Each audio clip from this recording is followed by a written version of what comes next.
think we're going to go ahead and get started. I would like to call this meeting to order today, the regular meeting of the Hazel Park Board of Education, today, December 17th. Thank you for coming. Roll call, please. Edson. Here. Hinton. Here. Mr. Hempel. Here. Hammonds. Here. Mrs. Hempel. Here. No. Here. Black. Expect Christy shortly. Let's go ahead with the invocation. Pastor Barry David of Landmark Community Church will deliver the invocation and the Pledge of Allegiance will follow. So please rise.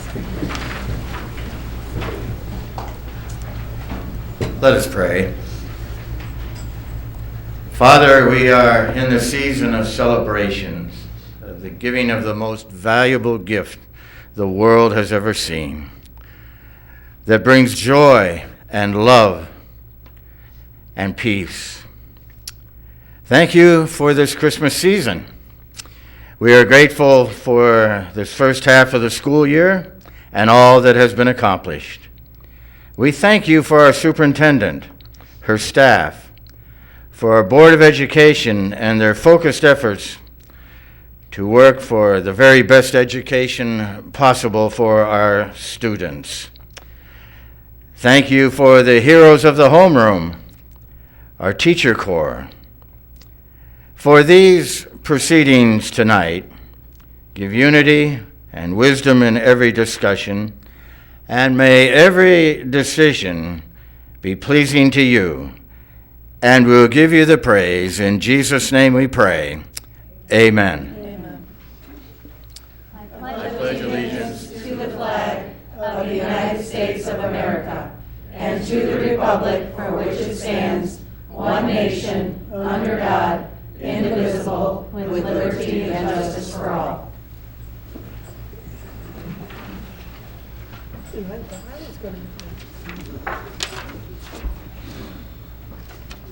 Can I get a motion on the approval of the agenda? I make a motion we approve the agenda as written. Support.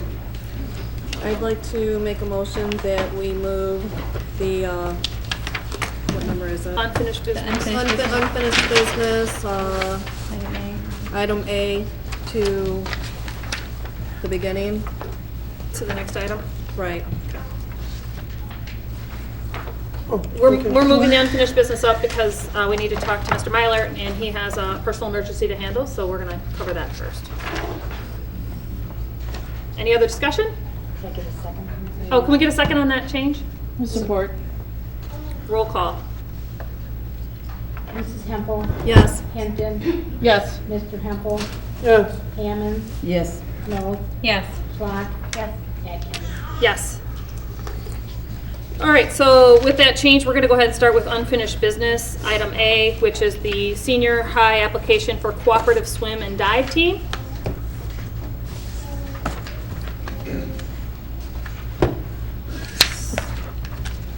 Thank you for making the adjustment in our agenda this evening. I have made a recommendation because of our low numbers with girls swim to form a co-op with Ferndale High School. Their numbers are extremely low. They have one returning swimmer for next year. We have up to two, and it's very hard to offer a sport with one or two girls representing your school when other schools have up to 40 swimmers. We have different options, however, this is not our only option. We can offer swimming and hope that our numbers multiply. If they do not, we can do what we did this year and have a co-ed team. The thing that concerns me, though, if we have a co-ed team, the girls swimmers have to meet the boys' swim times in order to make the state swim meet, which I don't feel is fair to them. It's torn, what to do, because there's positives and negatives to both sides, whatever we decide to do. And I understand that there were some questions, so I'm hoping that I can answer them to allow you to make a decision on which way you feel that we should move our program in. So I know that you spoke to the swimmers that will be here next year, and what was their feeling that they wanted to do? Both communicated that they felt that co-op would be fine with them. And then I did ask them if they felt a co-op since we're moving to the MAC conference, if I should seek out a team, because there are teams that have folded this year as well, a team or two to combine and make one large team co-op with MAC schools, or if they wanted me to seek out an OAA school.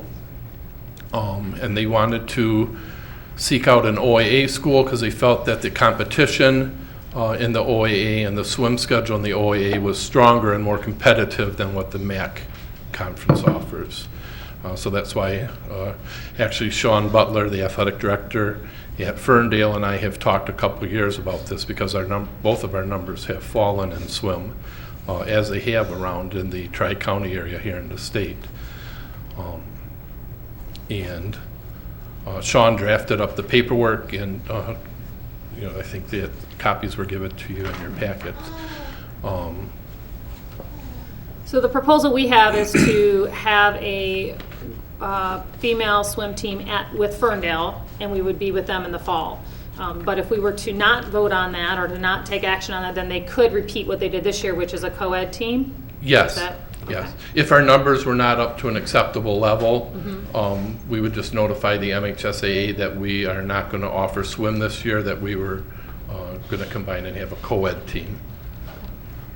I was talked to some of the swimmers, and when you talked to them, there must have been a change of mind, but the ones that I have talked to, they right now are okay with swimming co-ed. They're hoping to get a girls' team, but they're not really thrilled about leaving the school to swim.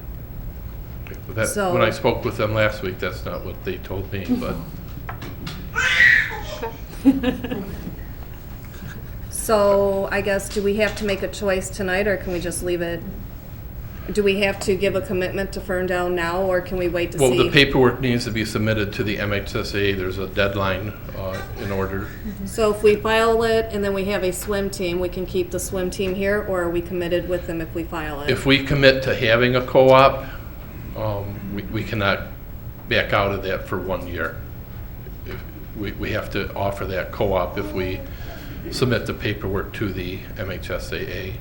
I believe the deadline is in the beginning, the first week in February, if I'm not mistaken. So we do have time, but not a lot. I believe since it's under unfinished business, we would have to have it go to a motion and either approve or deny it at this time.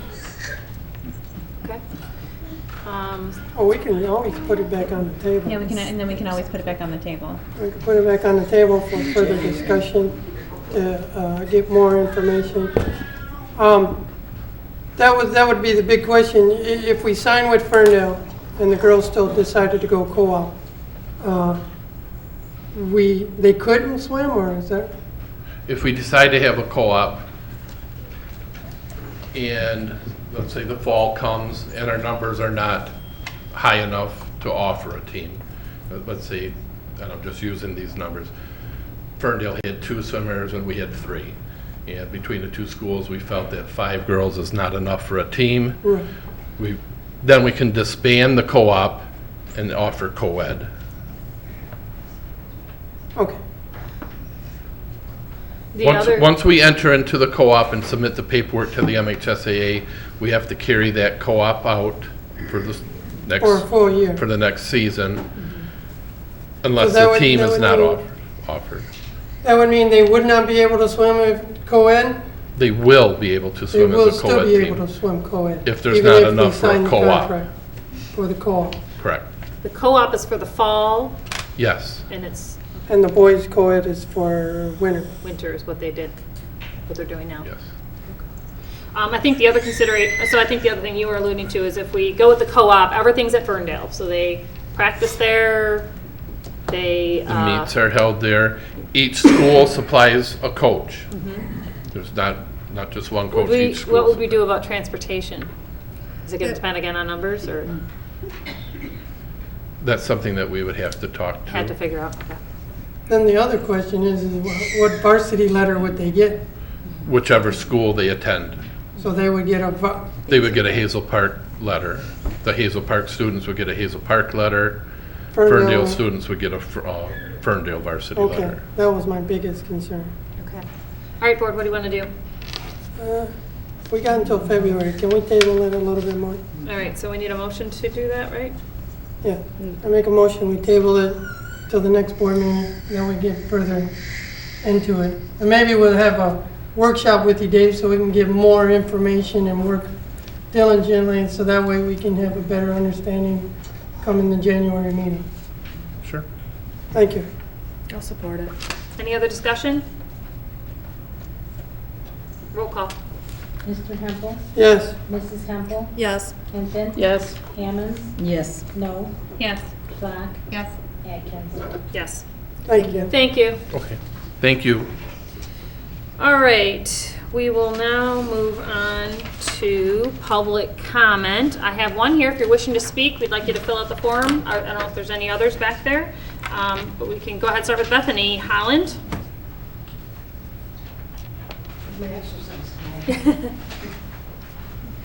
Good evening all. Beth Allen, 305 West Milton, Hazel Park. Want to talk about a couple of things. This weekend I realized why I'm broke. I attended the Santa breakfast and all of these student performers there happened to be my neighbors. So dance band, all these kids. I know whether I'm always losing my pocket change. It was a wonderful event. It's nice to have where we can have the entire community, all different aspects of it, come together and highlight our students. And it was just so cool. The dance teams, I looked around, I was mostly helping get everything set up, but at one point the dance team, the music was going and everybody in there was bopping their heads along with it. Even Elvis enjoyed it. Second, today I want to give a shout out to the staff at the programs that are run out of this building, specifically Advantage High School. For the last 2.5, 3 years, I've assisted with the Gleaners food distribution monthly, and we have high school students that are able to assist us. And this year is a little bit different because I have the same team of kids the entire year, and what an amazing, energetic, vibrant group of future leaders. They bring a lot of joy to it, and today, Gleaners has really upped their game, and I believe Lisa Crouch Johnson, our community rep, is responsible for making these connections. They have provided now where we have milk and eggs, and I had 2 people from the community today tell me how much that means to them, that they'd love to be able to buy a gallon of milk or eggs, but there's other things that the needs come before the wants. And it's just, it's just a huge bag of groceries, but what a difference it makes. And each of these kids get a chance to give back to the community too.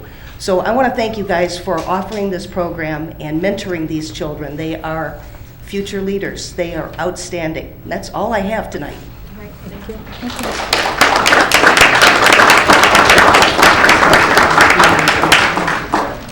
The next one I have is for Colin Houston.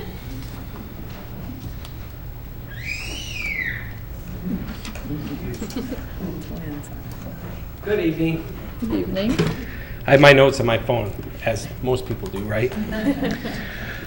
So I'm here to make a suggestion that we do a post-survey after all athletic happens. So like after football, after soccer, after swim, that we actually get our students more involved. And I think our athletic programs are fantastic. Obviously, both my kids have been involved in it. And of course, my son is part of swim and loves it. So I really think that these post-surveys can really be helpful. And I would be more than happy to be part of a committee to develop it. I think that when you make a suggestion and then you walk away from it, that's not always good. So some of these things that I have listed is, and I'll make this very quickly, is it allows our children to have a voice in the program. Most of us think that the program is going okay, but maybe we really don't know that it is. I think it goes a long way to give our kids a voice in the program. It doesn't mean that you always cater to them, but what it does mean is that you hear their voice. So it's all about validation, as we all enjoy, right? Sometimes our kids do have great ideas. Sometimes we're just not listening. As these great ideas can make our program better, listen, we don't know it all. We might think as adults we do know it all, but we don't. We try to pretend that we do, especially as parents. As soon as we stop listening to our kids, we might fail. We've had some really great responses from some of these kids that we've asked about surveys, and they would participate in those as well. So also to confirm that we're doing things right, I think that our coaches certainly would want to know that they're doing things right, and they want to be able to actually hear the voices. It's also not just surveys with our coaches, it's also with our students, it's also surveys with our parents and the coaches as well. So I think it could really go a long way if we can actually hear our kids' voices after they're done. So that's just a suggestion I wanted to move forward with. I think it's a great idea. Dr. Krupe, can you follow up on this idea with whoever's appropriate? Thank you. So Thanks. thank you. Thank you. I agree. I think it's a good idea. Okay, if there's no one else wishing to speak, then we will move forward with our special order of business. So first up is youth assistance update with Jeff.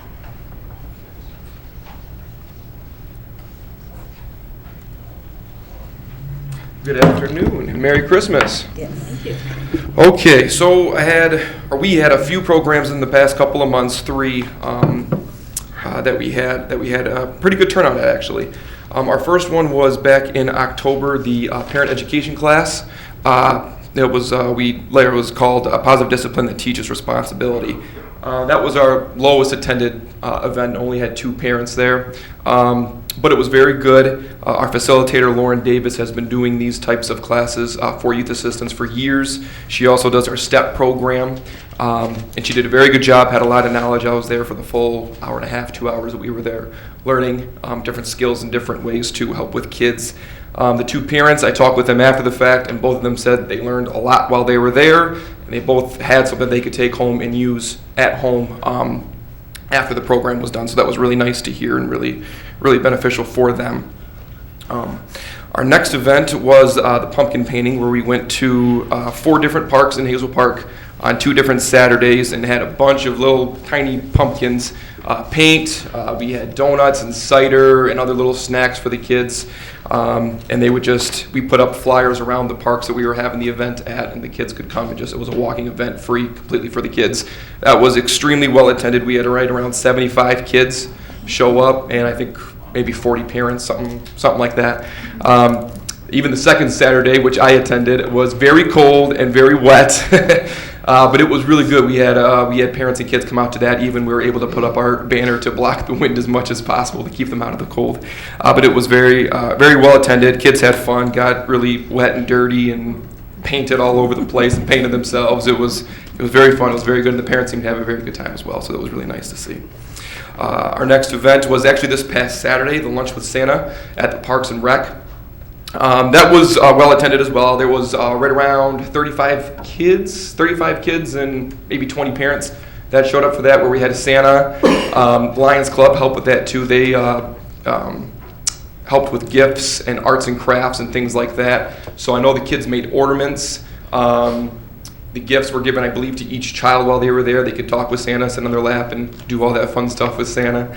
That was about an hour and a half this past Saturday, so that went very well as well. Upcoming events. This February, we have our Bowl-a-thon fundraiser, our annual Bowl-a-thon fundraiser. That is February 16th. That is at, did I write the time down? No, I did not. That is, I believe it's at noon. Madison Park. Yeah, Madison Park Bowl, correct. That's at 10 Mile and John R. for those who don't know. We don't have a flyer yet set for that, but when I do get that, I will be sending that out to anyone that I know. That is put on by the fire department. They do this every year. They do a fantastic job, raise a ton of money for both us and them.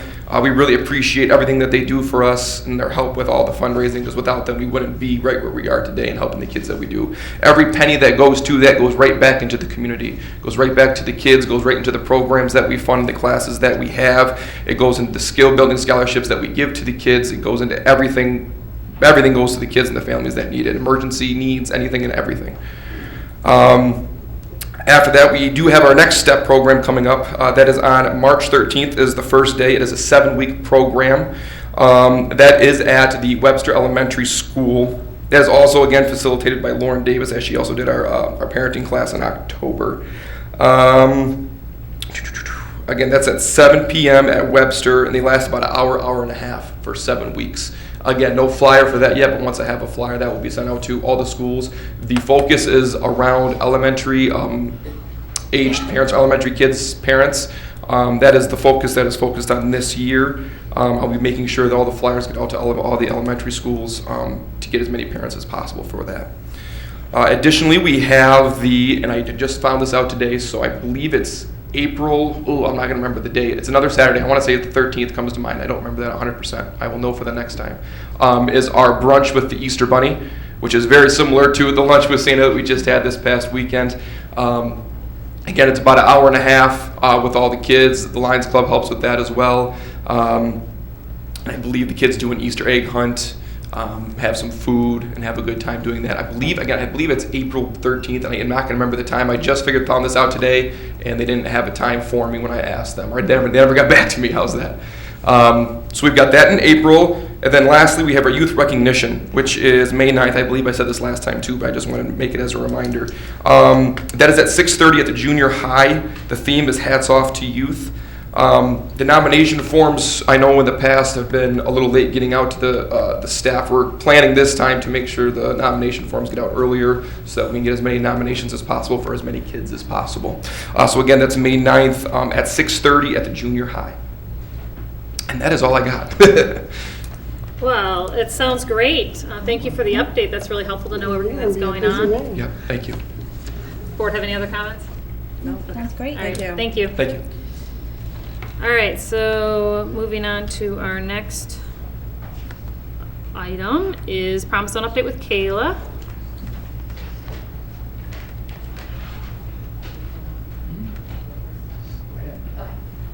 Hi, everyone. So I am very, very excited. Well, I'll talk about a couple things first, then start the exciting news, and then let Bill finish the exciting news. Other than the kids. I know, I thought their dad was very brave bringing them all the way to the front. So I like listening to We appreciate it. Yes. We wanted him right back here. Yes. I liked him right here so we could see him. So other than them, so winter 2019 Promise Zone scholarships. Students should send their winter tuition bills to me as soon as possible. That's if they're attending any school other than OCC. As you know, as I always say, OCC will bill us for students' costs. But if students are enrolling at OCC this winter for the first time, they should let me know right away so that we can ensure that the necessary paperwork is all on file. Promise Zone application for class of 2019. The scholarship is available to current seniors already. Seniors who have completed this online form will receive a confirmation email with next steps right after the first of the year. And they will get the final signature form in April, by April, possibly a little bit earlier. We usually release it during our college and career days during the statewide testing. We have a FAFSA completion pizza party being held on Wednesday. So that's been led by Maddie Burns, our college advisor. It will be open to any student who show Maddie proof of FAFSA completion by tomorrow morning. So we're at about 50% of seniors who've completed their FAFSA. And so trying to boost that up by a little bit of, I guess, bribery might be the wrong word, but trying to convince them with pizza. And she's also doing candy bars. Anytime a student shows her proof of FAFSA completion, she gives them a candy bar. So hopefully it'll be a little bit of extra, if not incentive or bribery, at least excitement and, telling them thank you for doing it and keeping them on track for doing the right things. Then so one other thing before I get into the most exciting news, we are excited. We don't have a date yet, but I'll make sure you have that in January. We will be holding our annual fundraising dinner this year in March, and we're excited that it'll be hosted by UAW Chrysler at the training center where we have students enrolled in the skilled trades training program. So we thought this would be a great way for community members to be able to see where our students are in these classes. We're hoping they'll do some level of tour of the space, but it's located on 9 Mile between Ryan and DeQuinder, and it's really just an awesome space, and they are just absolutely amazing. So we're so excited to be able to host it there. Now, what I'm very excited to share is that we have received some funding that will allow us to make some pretty cool changes to our program by adding some things. So I'll let Bill start, and then I'll fill in if I need to. If I could deviate just one moment, hearing this report on the girls' activities, when Mr. Patterson's father and I were on the school board many years ago, we only had intramural sports for girls, and they passed a federal law that they had to have equal sports. And so as Jimmy, his sister, and my kids got to be in junior high, we decided it was time for girls' sports. And so as board members, we had to threaten the board as a whole that we were going to sue the school board for equal sports in the Hazel Park. And the board finally decided to come up with some money, and we started with one girls' sports. I think basketball was the first year, and each year they added on one. So that's how we ended up with girls' sports in Hazel Park. But so that reminded me of Jimmy's father and I as we were board members threatening the rest of the school board until they finally found some money for us. I'm pleased tonight to announce that Kayla has worked real hard on one particular person who's been a friend of hers, and this friend was chosen to be on staff of a foundation here in Detroit.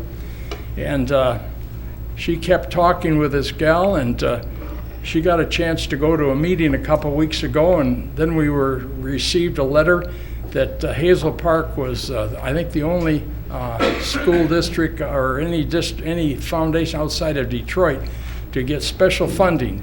And we were getting $210,000 spread over in 3 years, so there'll be $70,000 a year. And here's what we're going to do. We've evaluated our program over the last couple of years, and one of the frustrations we've had is when kids go off to college, they don't always get the help, and they have problems, and there's nobody out there to really help these kids or to give them direction as to how to find money or how to do different things. So we're going to have a staff person. This person's responsibility, they'll be at Oakland Community College at least 2 days a week. They'll be attending the other colleges around the state at least once or twice a semester during the year to all the colleges where the Promise Zone has students there. And they'll be working with these students. And in addition, we've allocated some special funding for funds for emergencies when kids have emergencies of different kinds, whether it's a car breakdown or something that they need special funds for. The staff person in Kayla will be authorized to approve a small amount of money to help them. And so this will be set aside for Kayla to help kids in their first or a couple years of college that we're helping to sponsor from the Promise Zone. So this person will be the post-secondary success coach to help these kids make the transition from high school to college. And I remember when I made that transition, it was really difficult. I had a dad to pop for money when I needed something, but so some of these kids don't have that ability. And so we're hoping to be able to help them with emergency funds and to help them when they need help on campus. The staff person will get to have a knowledge of who is on each campus to help them in different aspects of their needs as problems come up. So this has been a problem or need that we've felt for the last couple of years. And so we're real pleased to be able to announce that. And I would like to say Superintendent Krupe has been real helpful on our Promise Zone. She's made most of our meetings. She's been able to help us with suggestions, and we didn't know what to do in some certain situations. She's certainly been there to help us and give us direction to try and help as much as we could as a Promise Zone. And so I appreciate her. Prior superintendent, I think I might have seen him once or twice in 2 or 3 years, or we never saw him, but she's made most every one of our meetings, and it's certainly, she's just been like a staff or board member to help us in many ways. And we as a board appreciate that. I just thought I should be in representing the board to say that, how much help the superintendent has given us in the last couple of years. And thank you, Superintendent.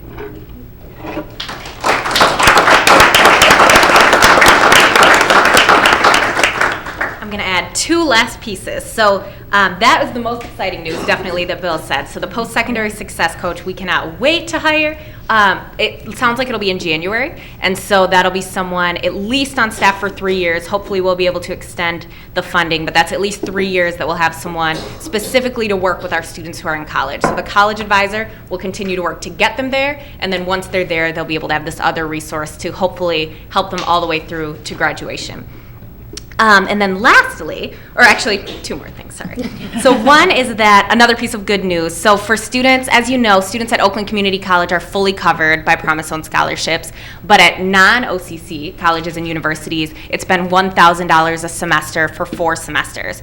That effective immediately will increase to $1,500 a semester. So that will take a student's total Promise Zone scholarship eligibility from $4,000 to $6,000 over 2 years, which we're very, very excited about, and are hoping it'll just be the first of many steps until we can, hopefully our goal is to eventually be able to cover a 4-year scholarship anywhere students want to attend.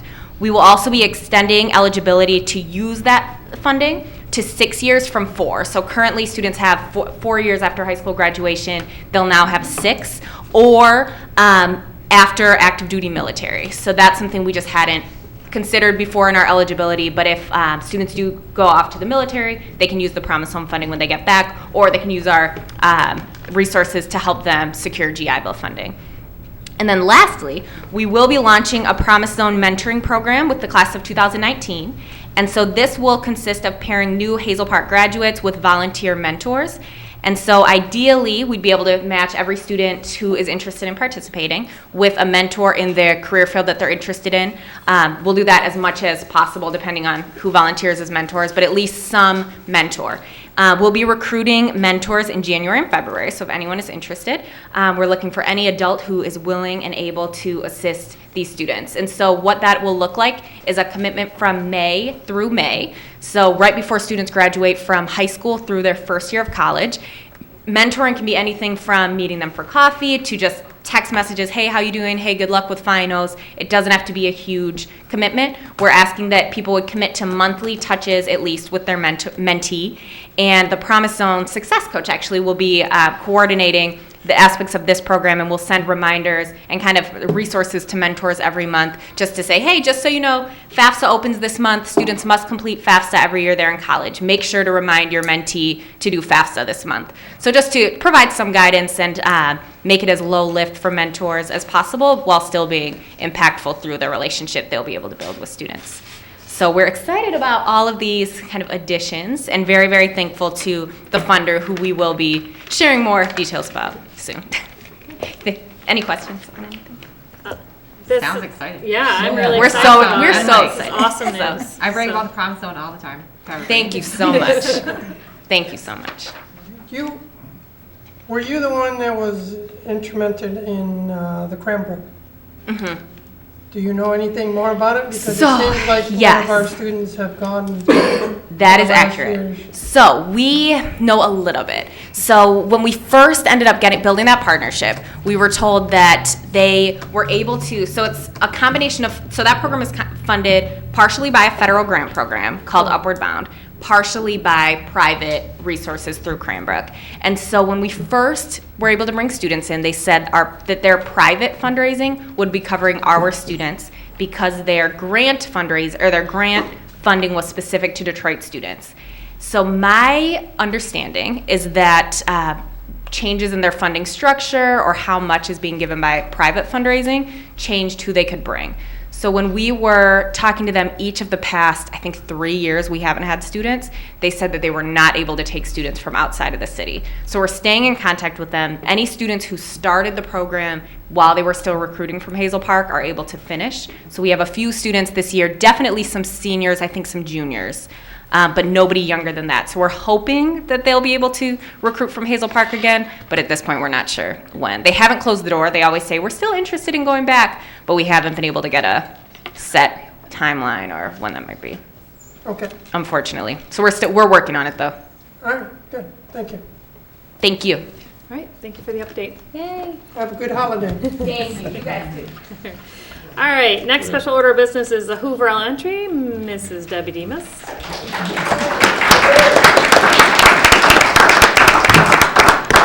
Good evening. Boy, we should bring you back more often. It's my pleasure to be here this evening and so highlight some positive things that are going on at Hoover. First of all, I want to thank my staff for coming. I told them I've been putting it in the announcements, so I really appreciate it. I know it's a really hectic time. We have such a great, positive staff at Hoover. We have so many new teachers, and everybody is really all in all the time. They are doing such a great job, and I thank each and every one of you for coming tonight and for all you do every single day for our students. You're fabulous. Thank you. So what we wanted to focus on this evening was PBIS, and specifically our PAC meetings. So if you know the premise for PBIS, the first thing that you do is you establish some behavior expectations. So the staff gets together, and then we figure out what it is that we want, how we want the students to behave.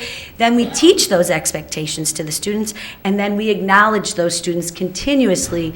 And at our school, we use paw points to do that. So we're very specific when we hand out those paw points. Oh, I had my thing on, but I have, most of us have them hooked onto you.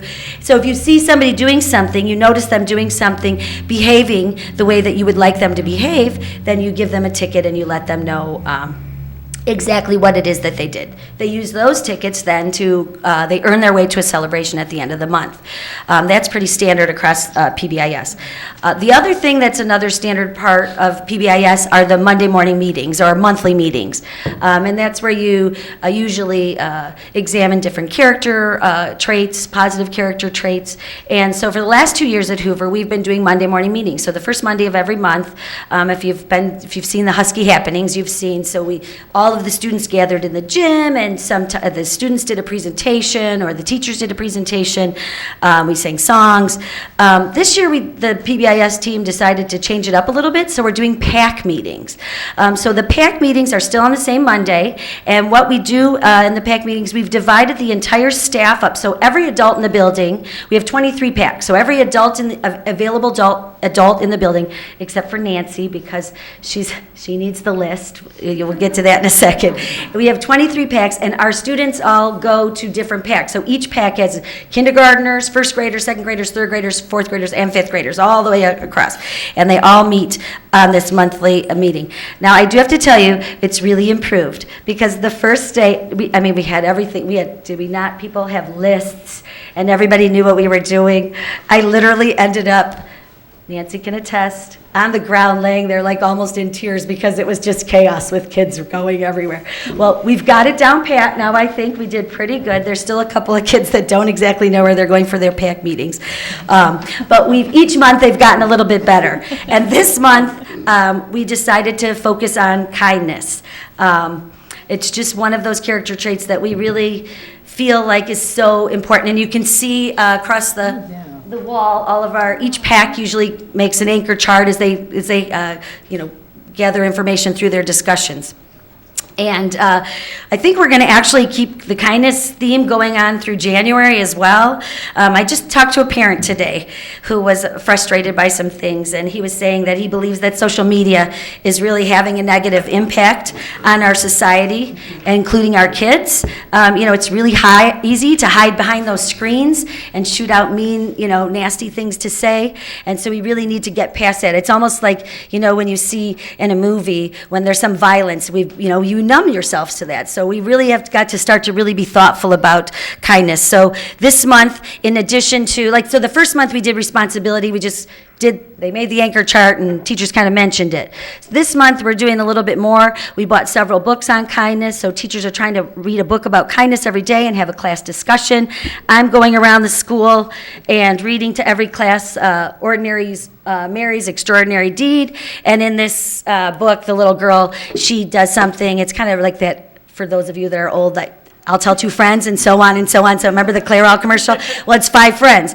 So we're going to do, the students will then be making a chain of kindness. So they're going to come up with 5 links to the chain, and we're going to try and build it around the school. But what I want to do, I think Darren can hear me. I wanted to let the students and the staff tell you a little bit about our staff meetings and our PAC meetings and how they feel. This is my first shot at a movie. How would some of Hoover's staff and students feel about our Hoover PAC meetings? Hey, Mrs. Becker, how are you doing today? I'm good. How are you? Great. So this year we're doing something different for our Monday morning meetings. with respect to PBIS. What are you thinking about our PAC meetings? How do you feel about those? I've been enjoying them. I think it's nice to get to work with kids that I don't normally get to see on a daily basis. So how do you think these meetings are an improvement, or do you feel, I guess I should ask, do you feel that these meetings are an improvement from last year's Monday morning meetings? Yeah, I think that the students are more engaged because it's a smaller group. And I think it's nice to get the older kids working with the younger kids. I've really seen them show patience and kindness, and it's really nice. Good. All right. Well, it's so great. Thanks for sharing your thoughts. We appreciate it. All right. Good afternoon, Mrs. Perzos. How are you doing today? Good. How are you? Good. Mrs. Perzos is our speech path, and I just wanted to ask her, how do you feel about our PAC meetings this year? I really enjoy doing the PAC meetings. I really enjoy working with different students at school that I may not have a chance to interact with or instruct otherwise. And I really like the setup where we've got younger students and older students working together in the same room. It's really nice to see students collaborating. Great. And let me ask you a question. So in the past, we've always done the Monday morning meetings where the whole entire school is gathered in the gym, and we've had some students do some presenting, or we've shown some short video clips. Which of these options do you think, what do you feel about the PAC meetings versus the Monday morning meetings? I think the PAC meetings allow for students to be more involved in the lessons. They have more opportunities to respond and give examples and give their thoughts about the character traits that we're trying to teach, and it's more interactive for them. All right, great. Well, thanks. I'm so glad the PBIS committee is really excited that everyone seems to be so excited about our PAC meetings. So thanks for sharing. How are you? Good. Good. Who are your teachers? Mrs. Hoffman and Mrs. Collins. So that puts you in the 5th grade, right? Mm-hmm. Good. So how are you enjoying our PAC meetings this school year? Pretty good. Pretty good? Do you like them better than our Monday morning meetings that we did last 2 years? Yeah. And why do you like those better? Because some kids in other grades like to get together and talk about kindness. Kindness, that's what our focus has been on this month. Why is kindness so important? So all the people in the world can be together and be happy. Why is it important to try and make others feel happy? Because it makes them feel good inside. Good afternoon. Can you tell us your name? Kaylee Strong. Kaylee Strong. Kaylee Strong, what grade are you in? 5th. 5th grade. And who's your homeroom teacher? Conlon. Ms. Conlon.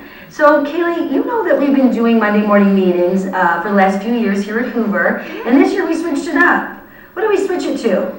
We switched it to PACs. Can you explain a little bit to all of our community? What are those PAC meetings? What are they? So the older kids get a little buddy, and we get to go to our special teacher room, and we get to help them, and we learn about respectful and kindness.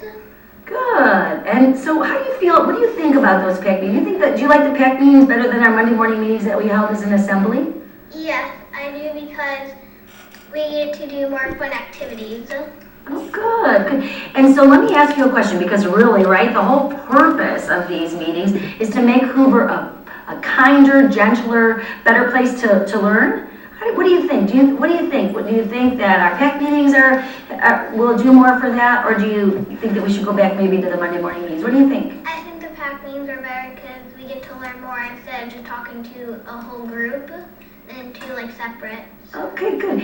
And do you feel kind of excited when you see your other PAC members around the building, like at lunch or when you're walking in the hallways? Mm-hmm. All right, cool. Well, thank you so much. I really appreciate you sharing your thoughts with us. Have a great day. Okay. Let's hear what 2nd grader Jordan has to say about our PAC meetings. Yeah, who's your teacher? Miss Acton. Miss Acton, what does Miss Acton teach you about when you're in your PAC meetings? Well, this month she's going to teach us about kindness. Kindness. We've been talking a lot about kindness. Have you been reading books about kindness in your classroom as well? Yes. Have you enjoyed them? Yeah. Now, what can you tell me about? Why is it important to be kind? Because if you don't be kind, nobody will be kind to you back. Oh, wow, I see. All right, well, that's really good thinking. Thanks, Jordan. From the mouths of babes. Hey, good morning. How are you? Good. Good. Can you tell us your name? Wiley. Riley. Riley, who's your teacher? Miss Champagne. Mrs. Champagne. Isn't she so nice? Yes. She's very kind, isn't she? Yep. Well, have we been focusing on kind this month? Yes. Yes, teachers have been reading lots of stories. I also wanted to talk to you about PAC meetings. How do you feel about our PAC meetings? Good. What do you think about? Do you like them? Yeah. Do you like them a lot or just a little? A lot. A lot. Why do you like them? Because we read fun books. You read fun books? What else do you do? And we make stuff. You make stuff. Hey, what do you think about it's kind of different than your regular class, isn't it? Yeah. Why is it different? Think about the kids that are in there. Because those bigger kids and little ones. There's bigger kids and little kids. Do you like that? Yeah. Yeah? Do you ever see any of your bigger PAC friends on the playground or in the hallways? Yeah. Yeah? Do you say hi to them? Yeah. Yeah, good. All right. Okay, well, thanks. We are so excited that you like our PAC meetings. Have a great day. Reading stories that about kindness. Does anybody have anything what can you tell me? Haley, what do you want to talk to us? How has this been valuable to you? Kindness can show friendship, and it can show how people can treat each other. Like, there's a saying in Wonder, you can choose to be kind or be right, and you can always choose kind, because being kind can help you make friends. Great. Hi, how you doing today? Good, how are you? Good. Can you tell me what your name is? Tell the community what your name is. Trent. Trent, who's your teacher? Yes. Today I was in your classroom when I read that book, Ordinary Mary, Extraordinary Deed. How did that help us think about kindness in a little different way? So it taught us that if you be kind to somebody, then they'll be kind to somebody else or you. Good. How do we say that kindness is kind of like a cold? So kindness is by a cold. So it's contagious. So if you be kind to somebody, then they'll pass it back like kind of a cold. Good. That is exactly what I was trying to teach you. I'm so proud of you. That's awesome. Hey, what do you think about our kindness chain that we're building? I think it's cool. I think so. Look across the whole school. That's what we're going to try and do. We're going to try and make it go across the whole school. Maybe we can make it go across the whole school for twice. What do you think? Cool. All right. Hey, do you like the PAC meetings? Yeah. Good. It's pretty fun, isn't it? Yeah. Do you like being with the older kids? Yeah. Okay, good. Fun. All right. Well, have a great day. Thanks for sharing your information. You're welcome. All right. All right, so that's it. That's our presentation. Does anybody have any questions or? I don't have a question, I do have a comment though. Trent is one of my Cub Scouts, and he brought that whole kindness as like a cool thing back to our pack. When we Did he talked really? about it. Yeah, so super cute. And kind is one of those Cub Scout laws too, so. Yeah, Thank you for teaching me that. I had to cut out, so he started talking about Mrs. Hughes, and he liked her so because she teases him about U of M. I'm like, yeah, but you got the right shirt on. So Thank you.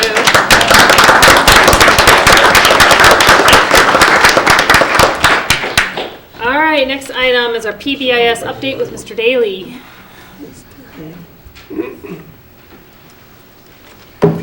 Good evening, board. It's a tough act to follow. I've got the Smith twins, I've got all the kids at Hoover, and Mrs. Demas. So Christmas did come early for you all because I sliced a 90-minute presentation down to about 10 minutes for you on PBIS. So you're welcome. One of the great things that I get to be involved with at Hazel Park is on the PBIS Leadership Implementation Team, where not so long ago we brought PBIS into the district and implemented it with a lot more fidelity. It had always been done, but it had been done with like matrices on the walls and some haphazard tickets and tokens being handed out. But as you heard from Hoover, this is a thriving thing that's kind of taking the district by storm in a real positive way. I'm joined with Dr. Michelle Kraus, Jen Karpus, and Emily McDonald on the leadership implementation team. So we get a bird's eye view of how PBIS is cascading throughout the entire district. And I'm real honored and privileged to be able to be speaking on their behalf this evening. When we've met as a PBIS team, we've kind of said, our gray hair is starting to touch a lot more than what they used to. And when we went back and put things into a timeline about how much work we've actually put into and how much work each building's put in since the beginning of really digging into the My Blissey cohort and PBIS, here's a couple notable things for you. In a very short amount of time since March 2017 to this evening's presentation, we've done a considerable amount of work at trying to communicate desired behaviors, to teach desired behaviors, to acknowledge those desired behaviors, and align a lot of those expectations in with, building level and, even some district level policies. That's just a nice list for us to kind of take a peek at while we've done quite a bit of work. And as a leadership implementation team, we really have to acknowledge the work that's been put into from all these school leadership teams, all headed by staff members, including teachers, including social workers, including principals kind of overseeing things, and the work and some of the data that we're going to be sharing with you, not just today, but in a couple other installments throughout the year, is on the shoulders and on that hard work that those groups have been doing. So we want to thank them publicly for their work as we kind of close out the 2018 calendar year. So some of the accomplishments that we've done since up to this fall is 100% of the schools across the entire district have implemented Tier 1. You've heard about the Blueprint Safety Net. You've heard about multi-tiered systems of support. Well, Tier 1's that very base level of every student gets expectations communicated to them. Every student gets the desired behaviors taught to them. Every student gets acknowledged or has a system within their building to acknowledge the desired behaviors. So it's a really great thing that in a short amount of time, that work's been done. At the high school, and I'll give you some vignettes about how that worked at our building. We did that as collaboratively, and if the guy behind the screen can actually go back to the previous slide, that'd be great. Thank you, guy behind the screen. We did that as collaboratively with our staff as possible, where we said, I came up with the acronym, and if you see the example there for the high school, we use Viking Pride. Students are prepared, they're responsible, they demonstrate integrity, are dedicated and engaged. Our staff defined what that means across our entire building. We came up with different areas where we want students to exhibit pride, and then we said, what are those behaviors that we're looking for? That same work's been done at every level and every building across the district. UO has SOAR, students are safe and healthy, on task, always respectful and responsible. Advantage uses climb with cooperation, live responsibly, have integrity, we like that integrity word, and make a good choice and be respectful. Edison also has SOAR, and they're stay safe, on task, act responsibly. And so when we go throughout the building, one of the tests that we look for as a leadership implementation team is, can 85% or more of the students or adults in the building recite what your acronym means? And so given our elevated score that we've gotten from our first initial diagnostic in the spring to what we did on September 11th this year, we're really proud to say that that is an area of great growth. And you know that if you're being taught something, you're going to be able to teach it to somebody else. And part of things that we look at with PBIS is, if you know what the acronym means, you're more likely to behave and act within that. And so that's a big point of pride for us, not to be funny for our item either. Also, since in the fall 2018, we've begun work on developing Tier 2 teams. So for some students, not just knowing the acronym, demonstrating the behavior, being acknowledged what that behavior is, works for all kids. So that next bump goes into Tier 2. How do we work with students that may not be getting what everyone else is getting, and they need to have some refreshers on what their expectations are in the building?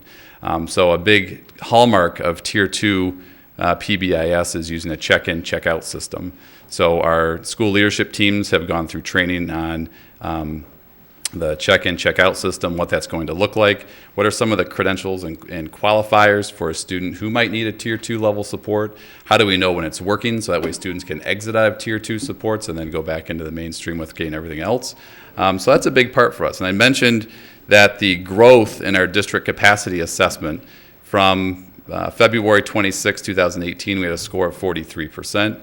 And then from February until this last September, we went to 74%.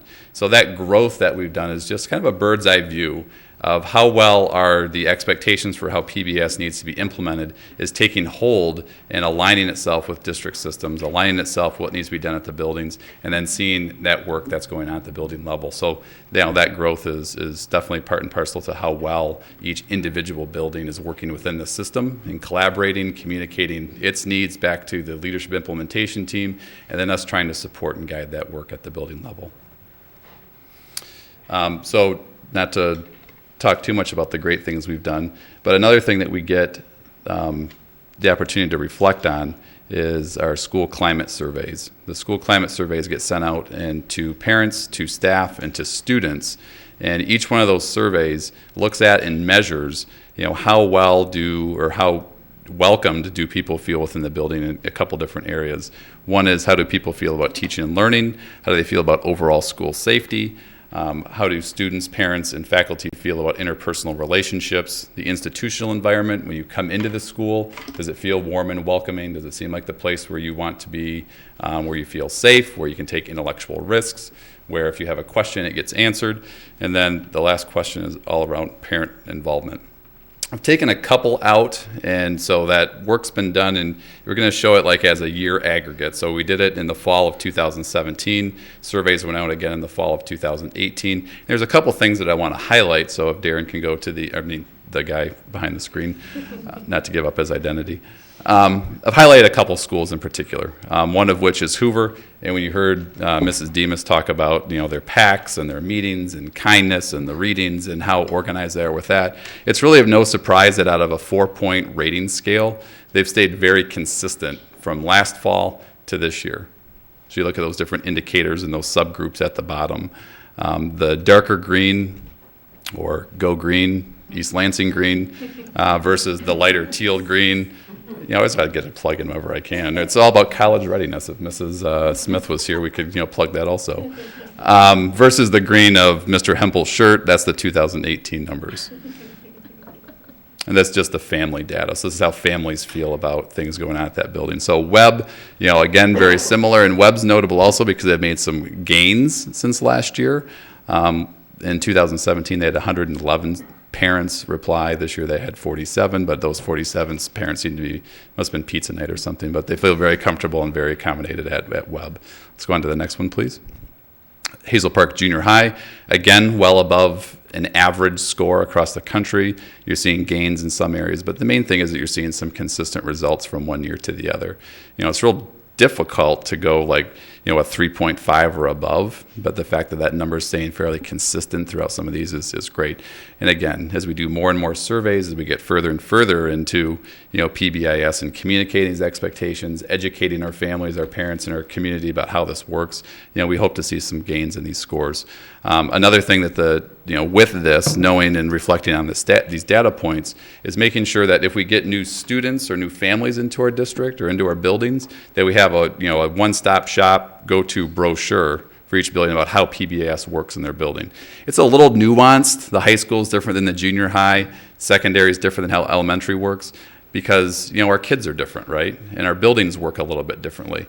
So we want to have that one-stop shop for, hey, here's Viking Pride, the need to know. And so every building is going to be tasked with, by the end of February, I believe, to come up with that brochure. So that way anyone who, put it on the website, here it is, here's what you need to know about PBIS. So man behind the curtain, if you go on to the next one.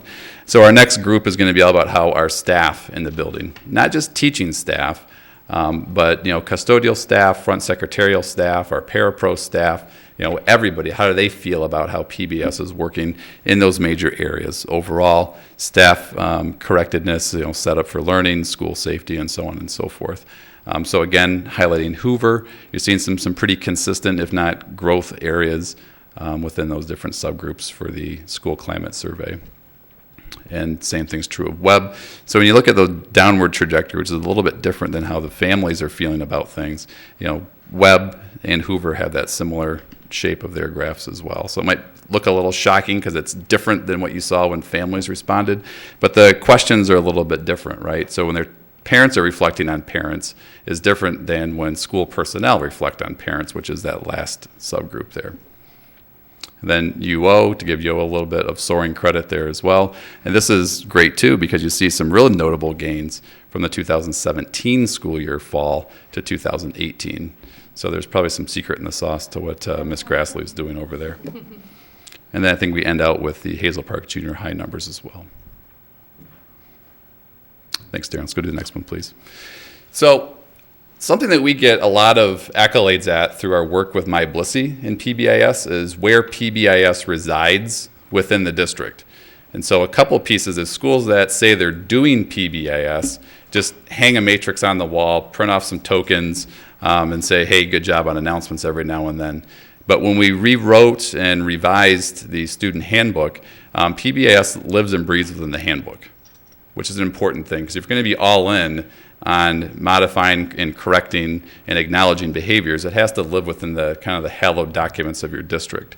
So PBS is found within the goal statement for school climate and culture, emphasizing the positive school climate and culture piece that we talk about regularly. But it's also found predominantly in Chapter 5 of our Student Code of Conduct. So one of the goals that we do with behavior, have with behavior, is that it's evidence-based strategies. PBIS is within that evidence-based vein. So that comes with a great deal of training, right? And it's always been given like incrementally. What's the best way to eat an elephant? One bite at a time, right?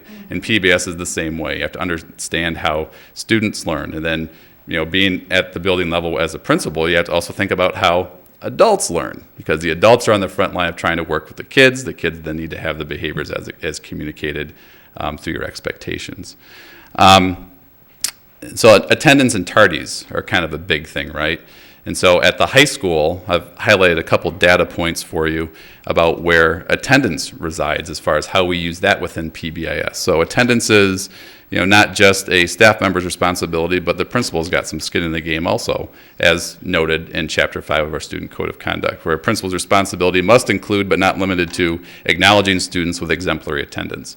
So we do at the high school in 3-week increments. So it happened to be that in the first, because we have the 6-week grade periods, in the first 3 weeks we had homecoming. So we looked at students who had perfect attendance in the first 3 weeks. I think we had somewhere around 100 plus kids. We selected them by grade level. I think we did 5 kids per grade level got a free homecoming t-shirt that week.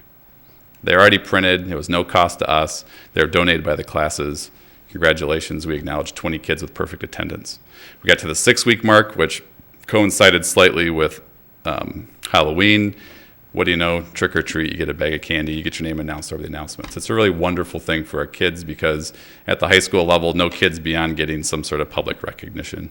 So it's worked out really well for us. If you go on to the next one, please. Thank you. And then tardies, right? We always have concerns about getting kids to class on time. So I pulled a little bit of data from our side of things, just so you can see a little bit more about the high school, and I can kind of walk and talk our way through about how we address that through a PBIS system. So not only do we as a building look at data, but our professional staff members have a responsibility also, right? They have to acknowledge students when they're doing it well. They have to communicate concerns when someone's not doing it correctly, but then build that relationship. We go back to evidence-based research for what is great for about modifying behavior. It's that acknowledgement piece, and it's that relationship piece between the adults in the building, not just teachers, but custodians and people in the cafeteria and our people at the front desk and our front office staff, about forging that relationship with kids. And then obviously the principal has a role in it to make sure that everybody across the building is within that system. Let's move on to the next slide, please. And then our school leadership team goes back and looks at data, and this is true of any building, just to see that daily announcements are developed, reinforcing expectations. And that's one of the most powerful things. Like when you hear it all the time and you see it places and the adults are communicating it and we're excited about doing it, it's getting in students' minds. And before they know it, they start reciting it on their own.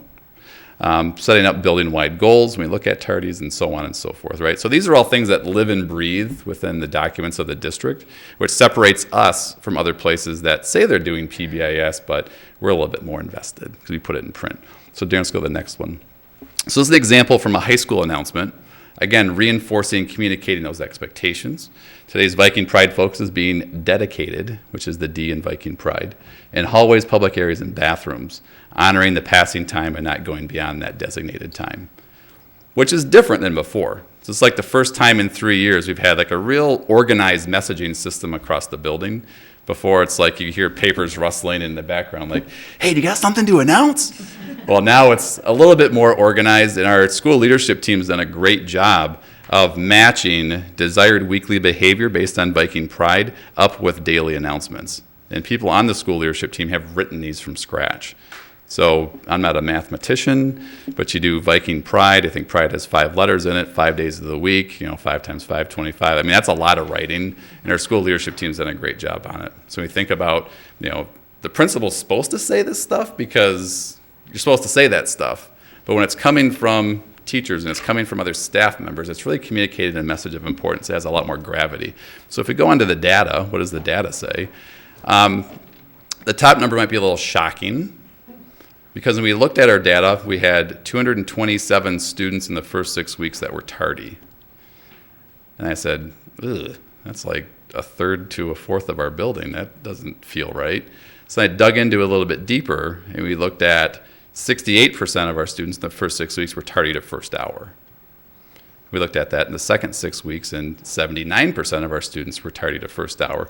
But when I took those students out who were only tardy in first hour, it was less than 10% of our building. It was closer to 6 or 7% of our kids, had a significant tardy concern, or even had one tardy within that time frame.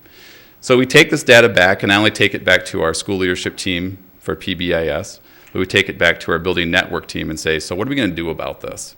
Like, if we have a concern, and this is problematic, and we all agree that we want kids to get to class as quickly as humanly possible, what are we willing to do to make that better?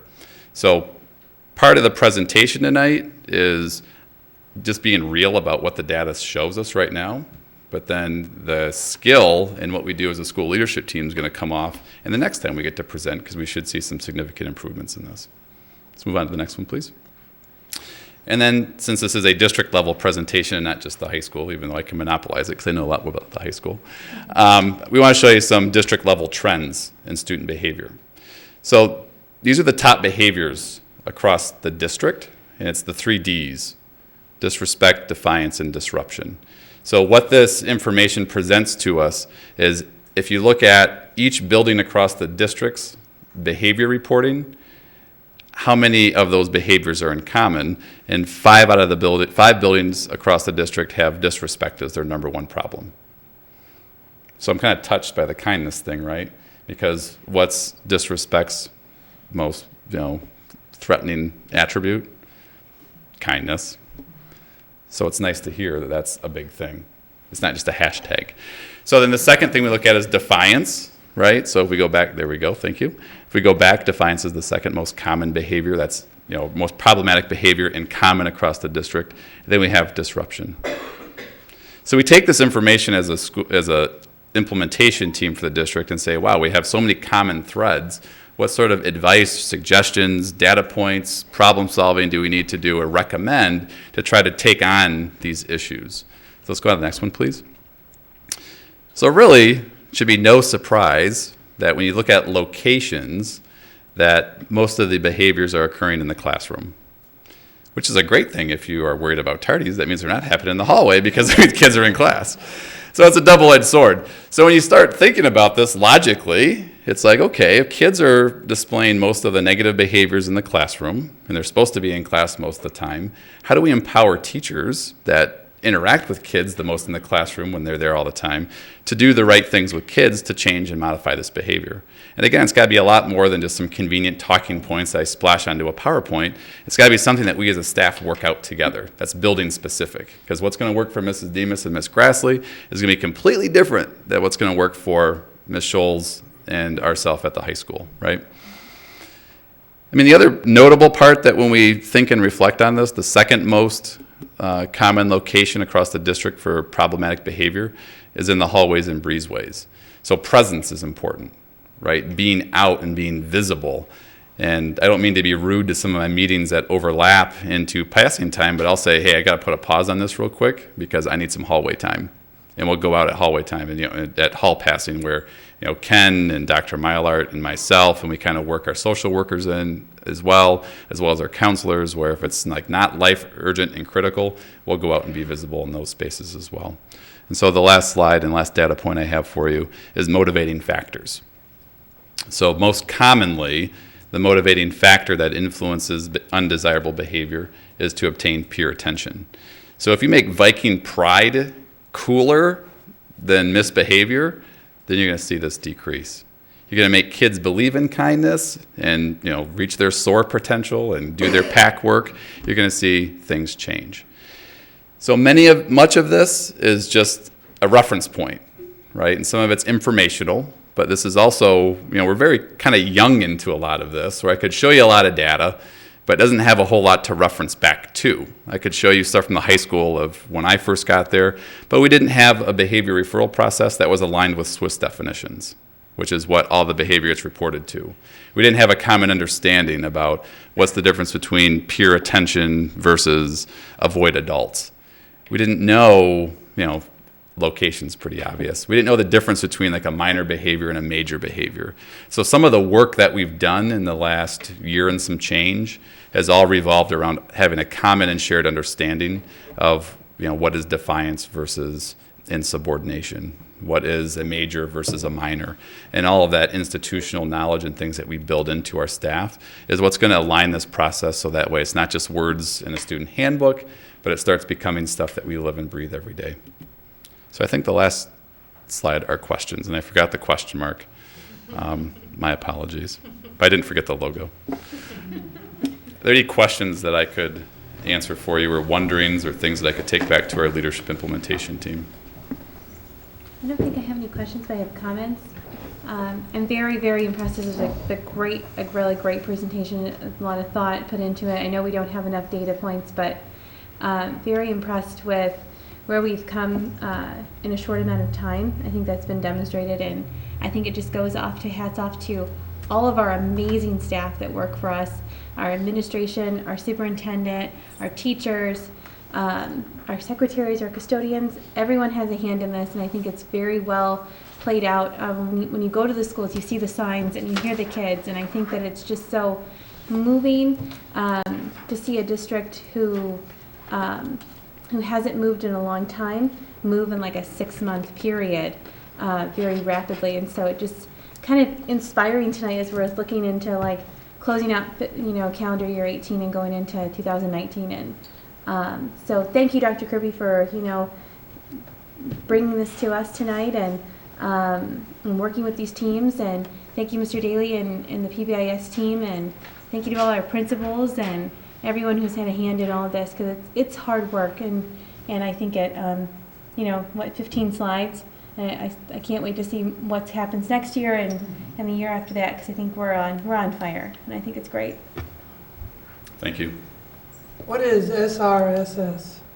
SRSS is it's a survey tool that all buildings have used. Well, the high school and Advantage High School has used so far. And what it does, every staff member sits down with a certain group of kids. So at the high school, we chose second hour, and you had to answer 12 questions that looked at internalizing and externalizing behaviors in students. And so then that data gets added, divided, multiplied, fancy calculus that involves an abacus, to identify students that should be at risk, that then need additional levels of support and intervention.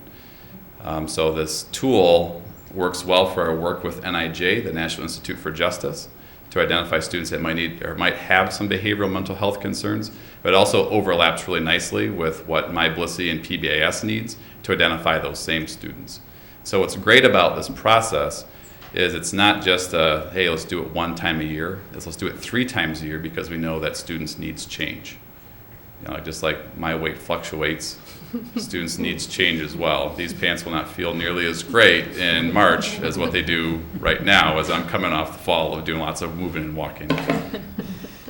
Mr. Daly, Yes. how can our parents at home who are listening to this presentation help out? A lot of that, is what can they do at home to positively continue this kind of what we teach them in school for those 7.5 hours? What can our parents do to be a little more to help their student be successful, not only in the classroom, but in society and life? When they leave here, we're constantly talking about how do we protect them from all the other elements that are out in our society today, and what we only have so much time with them, and So what can our parents do? I know it's a bit loaded question, and so answer it the best you can. Yeah, I was told I need to be here for 10 to 15 minutes. I'm sorry. You know what, this is really just like as the Board of Education supports us in the building, and you set a vision for the district, and you allow Dr. Krupe to implement that vision and then communicate that to us and our teaching staff. That those same values and those same ideas that we're trying to get to our kids as students, need to be upheld within parents in the household as well. So I think number one would be, asking your principal about, what are the my bias is showing. What are your PBS expectations? And maybe what parents could do as a fun brain activity for holiday break is ask your principal or ask your student what's their PBS expectations. And then maybe at home they come up with their own column for what is your PBS expectations look like in the home, which I think would be a neat act. I say neat, but my nerd side showing. I think it'd be a meaningful and enriching activity for kids at home and their families and begin that dialogue, right? Another thing, and it's always put a plug in for the parent roundtable that we host at the high school, I would welcome our high school parents to at least show up. Or if they can't show up, then at least find out what we talked about and provide feedback to me via email. Because we've presented our matrix on a couple of occasions and our behavior data to our parents that show up, just because we're not trying to hide anything, right? We own where we are, because I'm really excited about the work that we're doing to make it better. So you can't get better if you don't acknowledge areas you need to get better at. So I welcome that feedback from our parents about what it is that we want to do collectively to try to bring our kids to a better place. That's a wonderful answer. Thank you. All right, thank you very much. All right, thank you for your opportunity to talk today, so I appreciate it. All right, that ends the special order of business. I do want to acknowledge that I did the public comment before the special order of business. I have several agendas, and one of them had it the other way around, so I apologize if I messed anyone up for that. And also, we're gonna move into the consent agenda, and I do want to acknowledge that as part of the consent agenda this month, we have the superintendent evaluation. Dr. Krupe has done a great job for us. We have we conducted an evaluation. We have the results here. She had an effective rating of 3.559. I want to thank her for her tireless efforts to support the students, for making hard decisions that are in the best interest of our students. We're thankful to have her here. She's put through a lot of change at the request of the board. She works really hard for this district, and so I just want to thank her for that as we move into the consent agenda. So, if I could get a motion.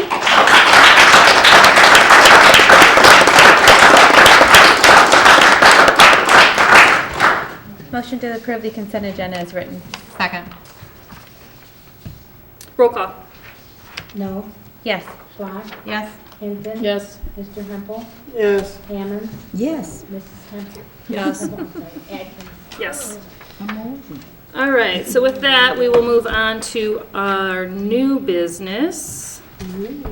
And we have, I think, some student representatives here. So from Hazel Park High School, we have Robin Kondrowski to give us a high school update. Good evening. It's been a while since I've been able to be here. I apologize for that. So I have quite a bit for you guys tonight. So I'm going to start with BOD. BOD has been very busy in the past month with our annual Turkey Challenge and Winter Wish Week. Thanks to the students and staff who donated, we were able to give 9 Thanksgiving dinners to families in the community who needed them. The class that raised the most money towards the Turkey Challenge was rewarded with a movie in the auditorium last Wednesday, which ended up being our sophomore class. I think they ended up excuse me, I think they ended up watching Elf, maybe, or Home Alone, I'm not sure.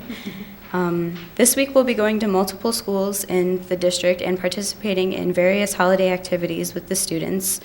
We're supposed to be going to, I know for sure, the junior high, to do like cookie decorating with the 6th graders during their lunch, and I believe we're also going to Hoover to work with the art students on like holiday crafts and projects. As part of our yearly Winter Wish Week giving, we were able to provide gifts to 23 students as well as provide holiday meals to 2 families, and we are very excited to be able to continue this tradition in the district. At the high school, we have started our very first annual Winter Spirit Week, with Friday being the holiday assembly where we will recognize our winter athletes and kick off our holiday break. To encourage student involvement, all of the classes are competing against each other with both spirit wear and the decoration of the commons and cafeteria areas. Each grade was assigned an area and given a movie theme to decorate their area accordingly. The freshmen have the Polar Express, so they have a whole train and clouds set up. It's really cool looking. The sophomores have Home Alone, and they have like toys strewn all over the ground and like a broken glass type thing going on. They didn't actually break glass, it's like paper. The juniors have Elf featuring Mr. Daly. He's dressed up as Buddy the Elf. It's pretty cool. And, Sure, you bring a picture of that? And the seniors have How the Grinch Stole Christmas. Ours kind of actually fell apart this morning, so that was sad. But we would like to thank the board as well as the community for all of the support and encouragement as BOD continues to reach students and their families district-wide. The National Honor Society has been hard at work volunteering for the last few months. Our NHS students have worked at United Oaks and Webb Elementary for their Thanksgiving and holiday events, and the most recent event being a movie night hosted at United Oaks this past Friday. Students worked the games, craft tables, and concession stand and assisted in the setup and cleanup processes as well. We are always looking for ways to help, so if any volunteers are needed for an event, please do not hesitate to contact us at hphsnhs.officers@hazelparkschools.org. Our drama department put on the play The Miracle Worker the last week of November, and it was phenomenal. I went to see it the first night. It was really, really good. They did a run-through for the junior high students as part of the junior high's curriculum. They were actually reading the book, so they went to see the play during the day. And then they performed for the general audience the rest of the week, and the cast and crew worked very hard and put on a very good show. The band concert was on December 6th. That was very successful with Miss Lentz. She's doing a great job. It was actually the first time that I've been in band for 4 years at the high school, and it was the first time that we've ever had a whole concert where we had like the symphonic winds play and then the concert band play and then all of us played together. I thought that was actually really, really cool. We've never done anything like that before. And then in other general building news, on the 14th of November, our generous athletic department rewarded the Fall Scholar athletes with a catered luncheon from Qdoba, and each athlete was awarded a pin and a letter from Dr. Mylar expressing the appreciation the school has for focused and successful student athletes. Our winter sports are now in full swing as practices and competitions have begun. Obviously, we'll be on a break this coming week for holidays, but and then the Gay Straight Alliance has begun regular meetings again on Mondays after school from 3 to 4, and they are an all-inclusive group for LGBTQ people and their allies, and they talk about LGBTQ rights, issues, and they share how they live their own lives and what experiences they've had. I hear it's a very uplifting group. I've never been to it, but I have friends who do go, and they've all given very positive feedback. They are currently looking for funding for their organization. They don't really know exactly how to go about like getting a budget or funding for what they're doing. So I did ask someone about that. And then Ms. Burns has returned from her college advising conference that she was gone all last week. I know a lot of my senior friends and I were like, what do we do without Ms. Burns?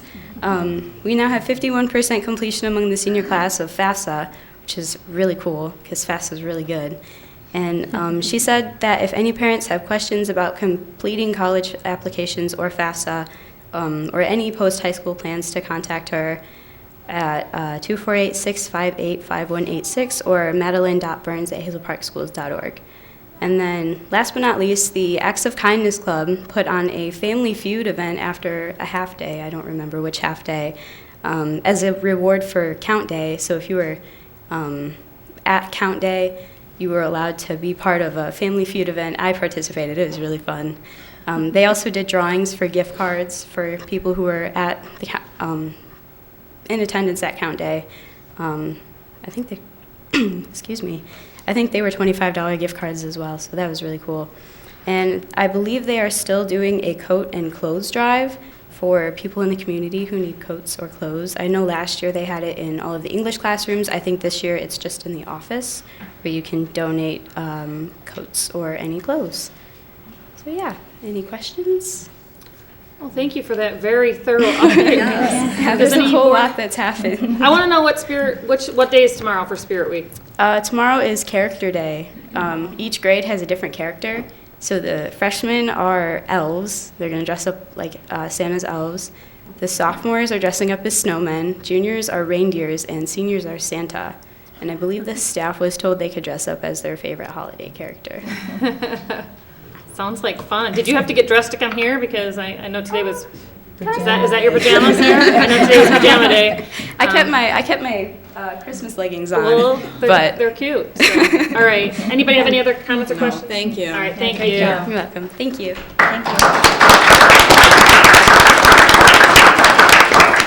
All right. Do we have a report from the Hazel Park Advantage as well? How do you pronounce your name? Alaya? Alea. Alea. Sorry. Thank you. Okay, so Miss Year, she has been assessing her students on their reading levels this past week.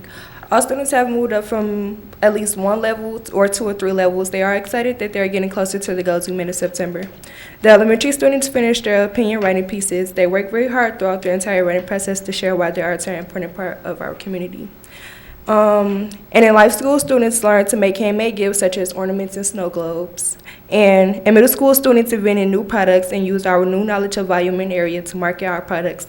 They even made 3D models of their marketing products in all sorts of shapes and sizes. And with the 12th graders, we made like graffiti, like saying how we lived our legacy at Hazel Park Advantage. And we didn't put any graffiti on the buildings. We just made like little papers and we decorated them and we used spray paint and stuff. And in middle school, students did an egg drop with Ms. Wilson. And in high schoolers, they did the DNA models. Some staff went out and did a team building activity with the ladies. They went to an escape room and they had 5 minutes to escape. And middle school students decorated the classrooms for the holidays. And it was like a lot of teamwork and full of fun. And on Friday, December the 21st, we will provide a holiday meal for all of the students. And on behalf of all of the students at Advantage and all of the staff, we would like to thank Dr. Krupe and all of the board members for all of their hard work and dedication. We want to wish you a happy holiday season and a prosperous new year. Thank you.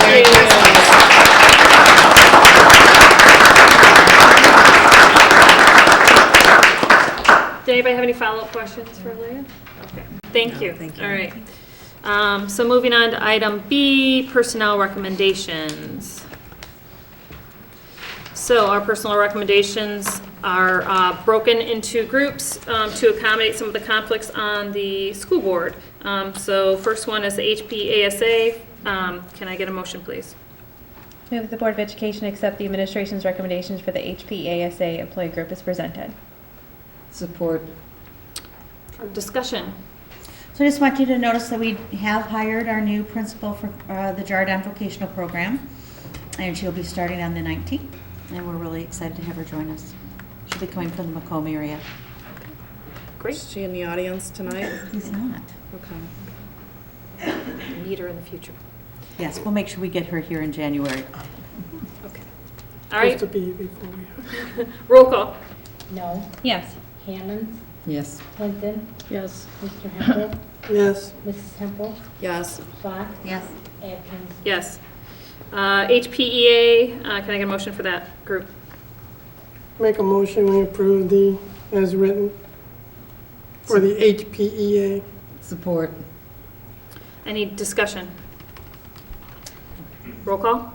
Mr. Hempel, Yes. Hammonds, Yes. Hinton. Yes. Mrs. Hempel, Yes. no. Yes. Schlock, Yes. Atkins. Yes.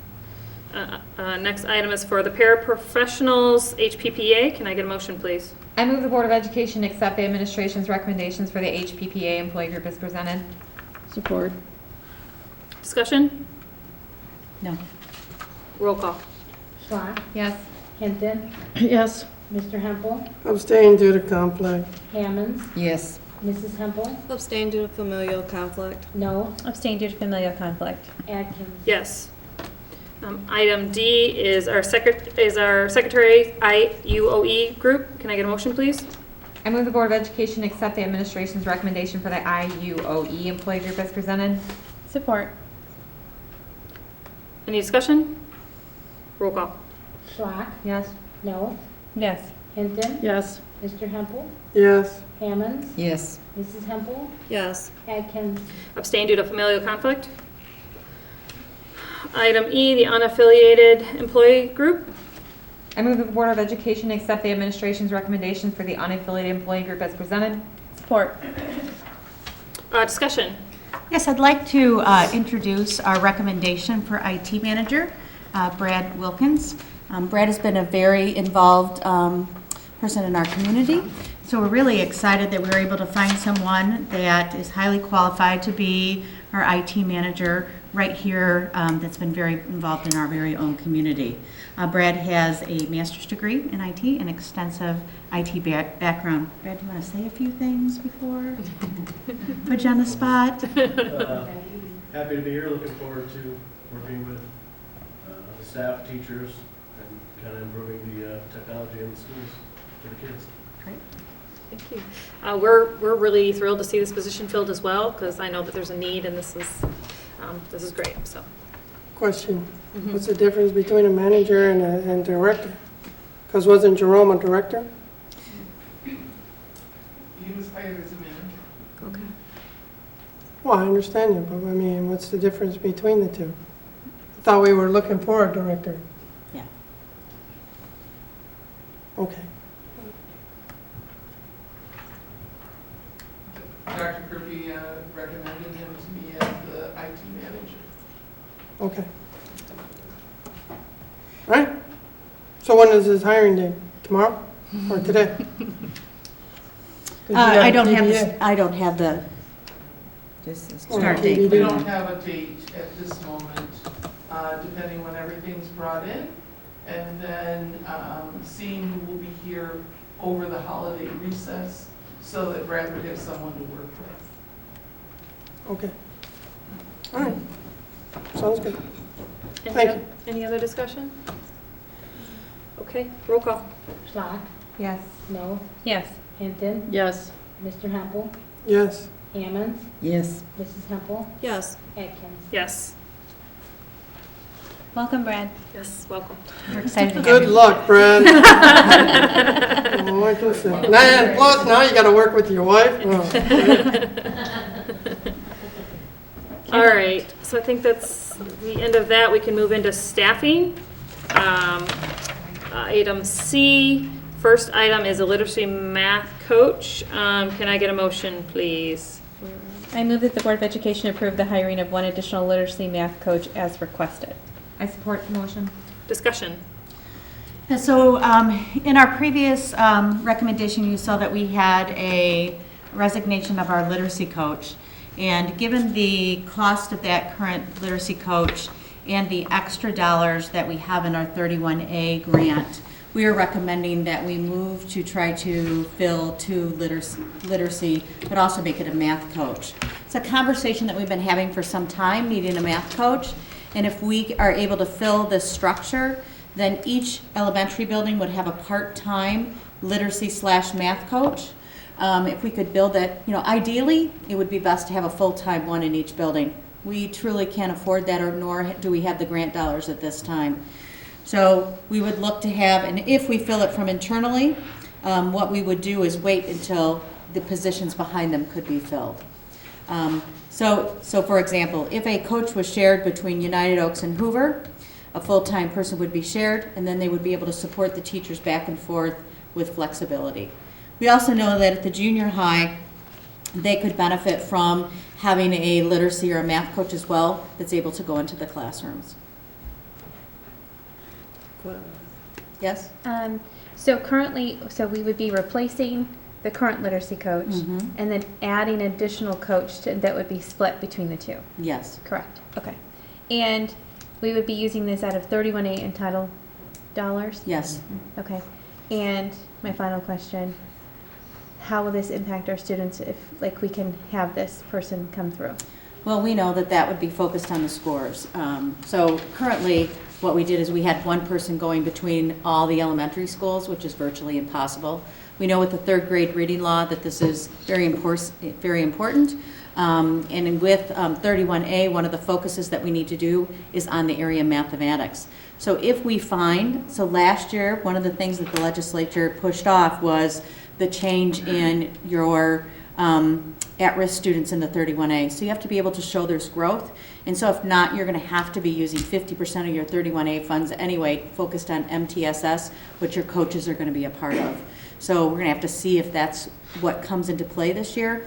But really, that's what your 31A dollars are supposed to be used for: vocational, MTSS, math, K-3 reading, and you can use them for at-risk and security as well. Okay. So this coach is doing what in the classroom? How are they assisting? So they go in and they support the teachers in the area of reading. Right now is what Mrs. DeLude had done. So when And you we're say asking, support, what is the support? so they go in and they watch. Sometimes they model for the teachers so that the teachers know how to implement the instruction. And so especially with the amount of new teachers, that's very helpful. So this is what is supported across the state of Michigan. If you look at the instruction for literacy as well as for math, they're looking for coaches. There's a huge instructional coaching grant that's given, and it's given through the ISD, and so they're giving us a very small support of a coach, but it is a common practice within school district to have instructional coaches within the school district. Would a literacy coach ever, I get they're there for the teacher, would they ever be able to take a student and work one-on-one with them? That's not the purpose of That's not the coaches. purpose. The coach's purpose is to coach the teachers and support the teachers. Okay.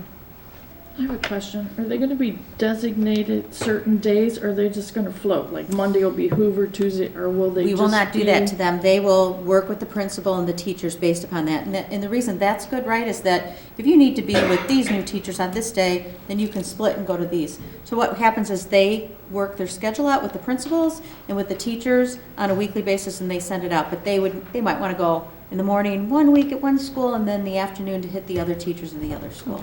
Okay. Being that we don't have enough. We don't have enough. Like, how are they going to cover this? And I want them to be available as needed. Yep. So. And then they work with the principal. So when we do our performance management on a monthly basis, we look at the areas of goals that need to be focused on. And so when we look at that data, we say, here's some of the concerns we have. We're going to have to build that math capacity, but we know that math is an area of weakness across the state of Michigan and in an area of here as well, and we need to focus on that math, so that's why we're wanting to add in the math into building that capacity. All right, if there's no further discussion, then roll call. No. Yes. Black. Yes. Hinton. Yes. Mr. Hempel.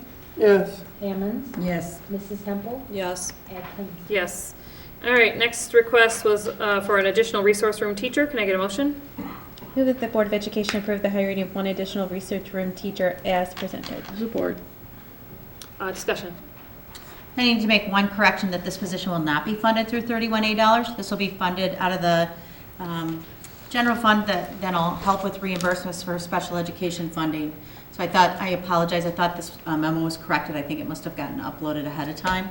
And the reason we don't want to take it out of 31A funding is that you want as much special education funding put in the general fund for more reimbursement for special ed funding. So our numbers in special ed have grown extraordinary. And so Mrs. Dillard sat down with the special education resource staff at the elementary school and really worked hard to try to say, given the current staffing we have, is there anything that we can do to not add another teacher?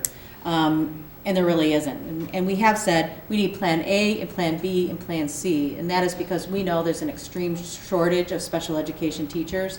So it's going to be really difficult for us to find a special education teacher, but we're going to get out there and look for one. I mean, there are school districts all around us whose special education teachers are not filled.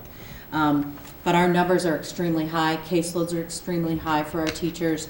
Our numbers have grown exponentially.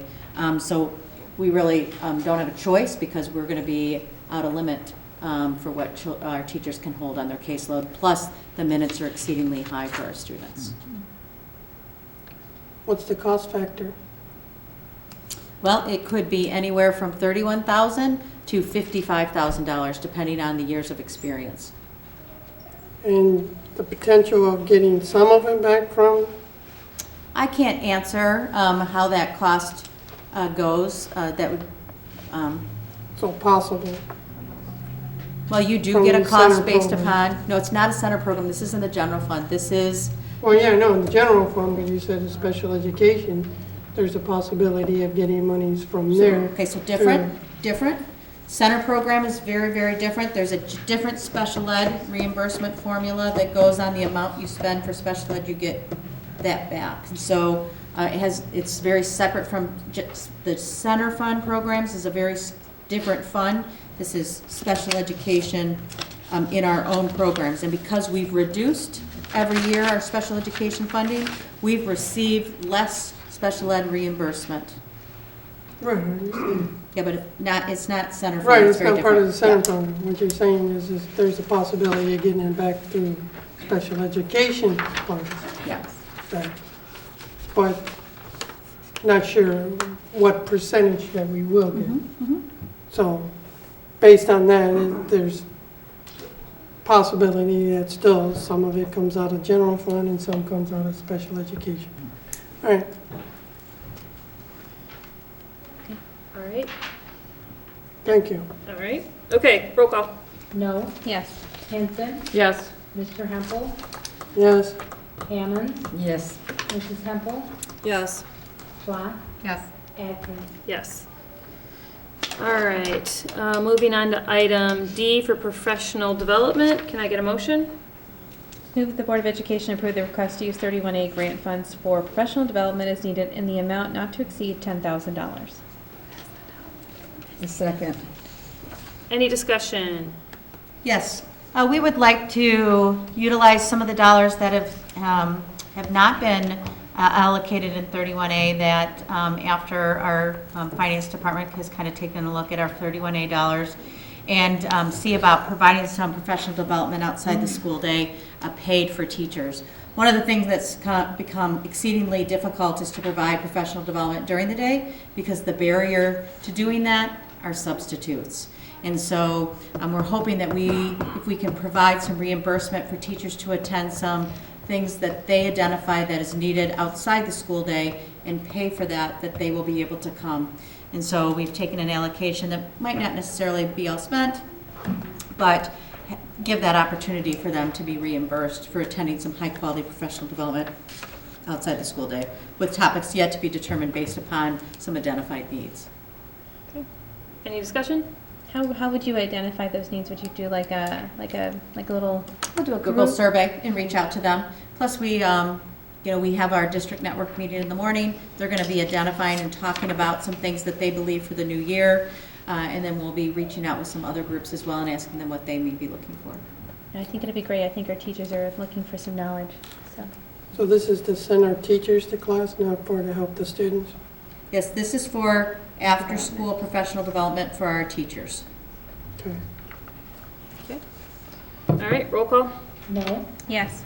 Hammond. Yes. Henson. Yes. Mr. Hempel. Yes. Mrs. Hempel. Yes. Schlock. Yes. Atkins. Yes. Next item, curriculum work. Motion, can I get a motion, please? Move that the Board of Education approve the use of the funds from 31A grant funds to be used for curriculum adjustments as needed in the amount not to exceed $10,000. Support. Any discussion? So this is the dollars to be used for curriculum work during the summertime to pay our teachers at $27 an hour that has not been allocated anywhere else in the budget. Okay. I think it's great. I want our curriculum to continue to be adjusted with suggestions and improvements based on what we're learning. So it's nice that we can set some money aside to help get that done by our people. So, any other discussion? Dr. Krupe, do we have teachers currently using the curriculum forums currently? Are they submitting their information in? I can't answer right now what's been submitted, but I can certainly get that back to you. That'd be great. Thank you. Yeah. All right, roll call. No. Yes. Henson. Yes. Mr. Hempel. Yes. Hammond. Yes. Mrs. Hempel. Yes. Schlock. Yes. Atkins. Yes. Item F, contract services with Detroit Institute for Children. Can I get a motion, please? Move that we approve the administration's request to use a contractual agency for the special education department evaluations in the amount not to exceed $20,000 as presented. Support. Discussion. Okay, so as you are aware, we lost our school psychologist about a month and a half ago to another school district. And we also had an exceedingly large amount of referrals for special education. There is a mandatory guideline and time frame that all of these evaluations need to be completed, and with only having one psychologist on staff, that has been exceedingly difficult. We needed to reach out into a private agency, contractual agency. We don't want our new psychologist who starts in January to, and our current one, we need to lighten that load and to balance it off. So this contractual agency will help facilitate getting some evaluations completed. We will use 31A dollars in this, but it'll help to balance off the number of evaluations that needed to be complete, make sure that we are not overburdening our new psychologist as well as our current psychologist that's really having difficulty completing things within the time frame, and make sure that we stay within the mandatory guidelines of completing evaluations within the 60-day time frame.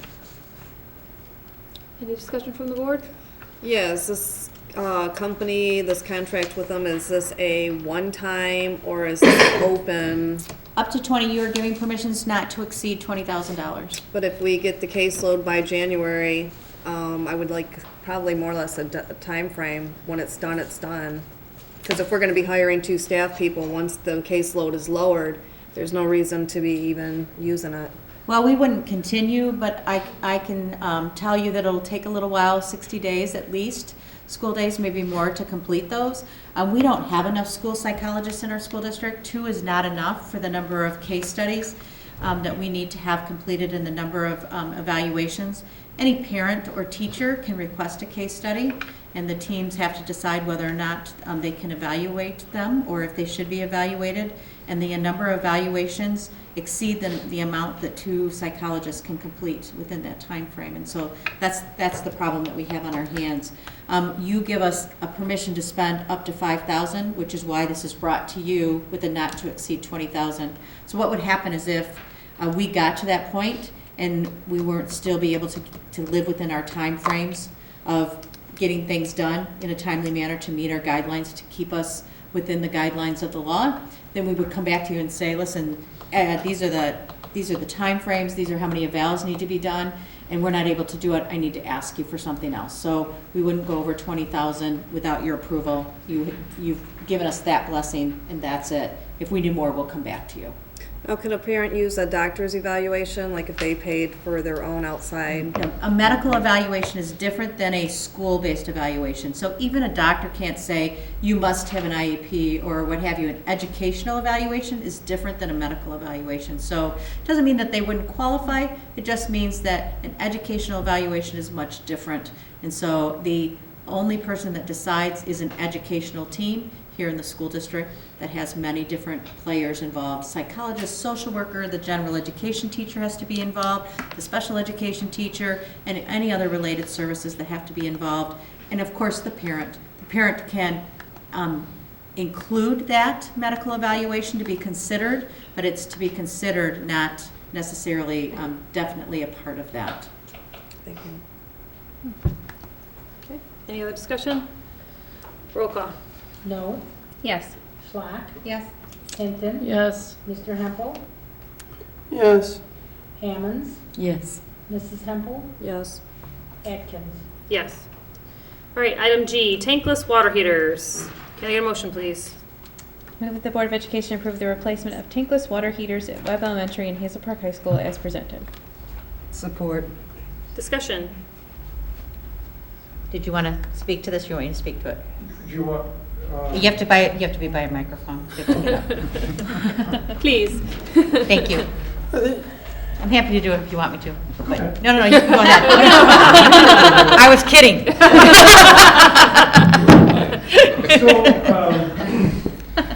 The tankless water heaters is something that I guess the district has been working on for a number of years. There's been a number of failures. Both of these, with the high school, there's 6 actually units in place. At Webb Elementary, there's 5. Currently, right now at Webb, there's only 1 functioning. So there's been some difficulty getting the manufacturers to warranty these units. We had a kind of a breakthrough within the last 3 weeks, to the point where the manufacturer is now going to honor the agreements that were in place. So the net cost to the district to repair the 11 tankless water heaters across the district is just over $20,000. $23,000. Now, both of these projects were slated in our sinking fund 5-year plan. One for $181,000, and what that is going to do is replace the heaters themselves with the traditional tank and replace some of the system itself. And again, at the high school, we're looking at an expected cost of $253 in year 3. So again, this is going to allow us to use sinking fund dollars more effectively, replacing the units that we currently have and have been functioning to some extent over the last 7 or 8 years. And again, allow us then to repurpose those sinking fund dollars into other projects that are going to benefit the district. So, any questions? So we are buying new ones, or are we repairing old ones? They are actually coming in and replacing the old ones because the current ones do not function. And are we going to get a warranty when they Yeah, replace they will them? be again warranted. From my understanding, it was just talking to the right representatives to get this project I think it was moving also forward. the installation was installed backwards from Yes. the previous, when they first put them in. And that was the fight with the warranty people. In order, we had to find the right plumber that could come in and do the right change in order for them to come back and do the full warranty. And if you remember, we had over $200,000 slotted in the sinking fund for this project, and this is going to considerably save the project in the sinking fund that we had planned on doing. Yeah, because we spoke about it at the last one. Yeah, this is great news. So, thank you to those that worked to get to the right person in warranty. I don't know if it was Greg. Greg? It's Greg, yeah. Yes, and, but no, being diligent, this is saving us, and I'm sure that the sinking fund can be used for plenty of other projects. This The has list taken is long. over a year to take place, so really kudos to Greg for finding the right person to get this done. And thank you to the company for following through on their promise to us to make sure that they fulfill the warranties for us. Any other questions from the board? All right, thank you. Roll call. No. Yeah. Hammonds, Yes. Hinton, Yes. Mr. Hempel, Yeah. Sorry. Mrs. Hempel, Yes. Clock, Yes. Atkins. Yes. All right, next item was our January 2019 regular board meeting date. We needed to change it, so can I get a motion? I move that the January 21st, 2019 board meeting be moved to January 14th, 2019. Support. So we are moving the date because it fell on Martin Luther King Day. In the past, there's been some school or a professional development day, but this year, really, schools are all closed, and so we felt like it made sense to move our board meeting up a week. Because it had already been voted on, we had to amend it. In January, we'll do our forecast for the whole year of our other dates. So, any other discussion from the board? So what date did we move it to? January 14th. I thought we were doing the 7th. No, we're doing the 7th for our board meeting. Oh, okay, Or I'm like, I've got workshop. dates in here wrong. Okay. All right, we're good. Okay. Thanks. All right, roll call. Schlock, Yes. Snow, Yes. Hinton. Yes. Mr. Hempel, Yes. Got something better going on? Hey, it's a tradition here at the school district to have it on the 21st. Why not have it anyway? Hammonds, Yes. Mrs. Hempel, Yes. Atkins. Yes. Item I is an enrollment update. It's informational. Dr. Kruger? Yeah, it's just informational at this time. That'll be kind of balancing. I think what's really important is our February count, which is our second important count date that helps talk about our count date for the fall. So that'll be a really important count. Okay. All right, moving on to superintendent update. First item is Michigan Department of Treasury letter. Dr. Kirby? Yep, so I'm really excited to share with the public and Hazel Park Schools, and congratulations to you as a Board of Education, that this week, Mr. Miller and Mr. Zernis and I went to, or last week, not this week because today is Monday. So it would have been really hard for us to go. But it felt like, I don't know, I was here all one weekend long long, so, Monday. yeah. One month of Oh, it just kind of blurred Mondays. together. We'll talk about that a little bit later. So we're really excited to announce that the Treasury has released Hazel Park from oversight. And I really think that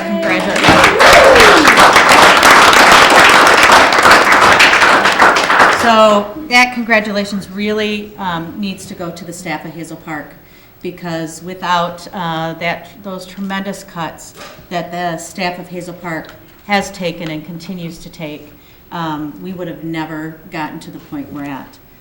What that doesn't mean is that we can just go off on our own. What that means is that we have the ability to make decisions on our own.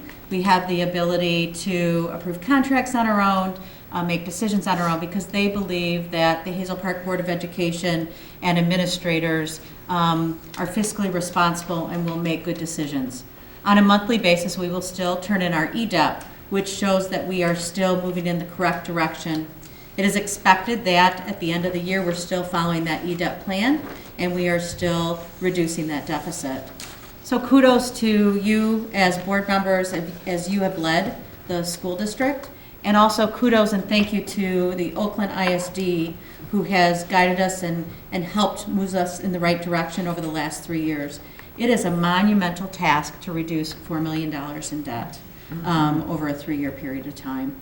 And I look forward to supporting and guiding and working with our new finance department, which I can already tell is going to keep us in the right direction, and making sure that we continue to try to reduce that $4 million, hopefully if the state works with us, right, in maybe 3 years, 4 years period of time as well, at the same time while we give back to our staff as they so duly deserve. I have a question. Yes. What happened to the 12-year deficit plan if we're going to do this in 3 or 4 years? This is fabulous. I love this, but I will. Let's talk about that, and let's talk about it as we always have. We have a 12-year deficit plan that's in place, and the purpose that we did a 12-year plan was to give us room, and we said that at that board meeting, to give us the ability. Let's talk about this year, for example. This year we have a change in a governor, and we have houses divided, correct? We have Republicans and we have Democrats. We don't know what it's going to look like for the budget for the following year. We'll have to make some decisions at some point in time what's going to happen. There may be some years where the state gives us more money or less money. You as a board and as the unions work together, and those that are not in unions, will have to make some decisions how much you want to reduce that deficit from one year to the next. We know there's a teacher shortage and a staffing shortage.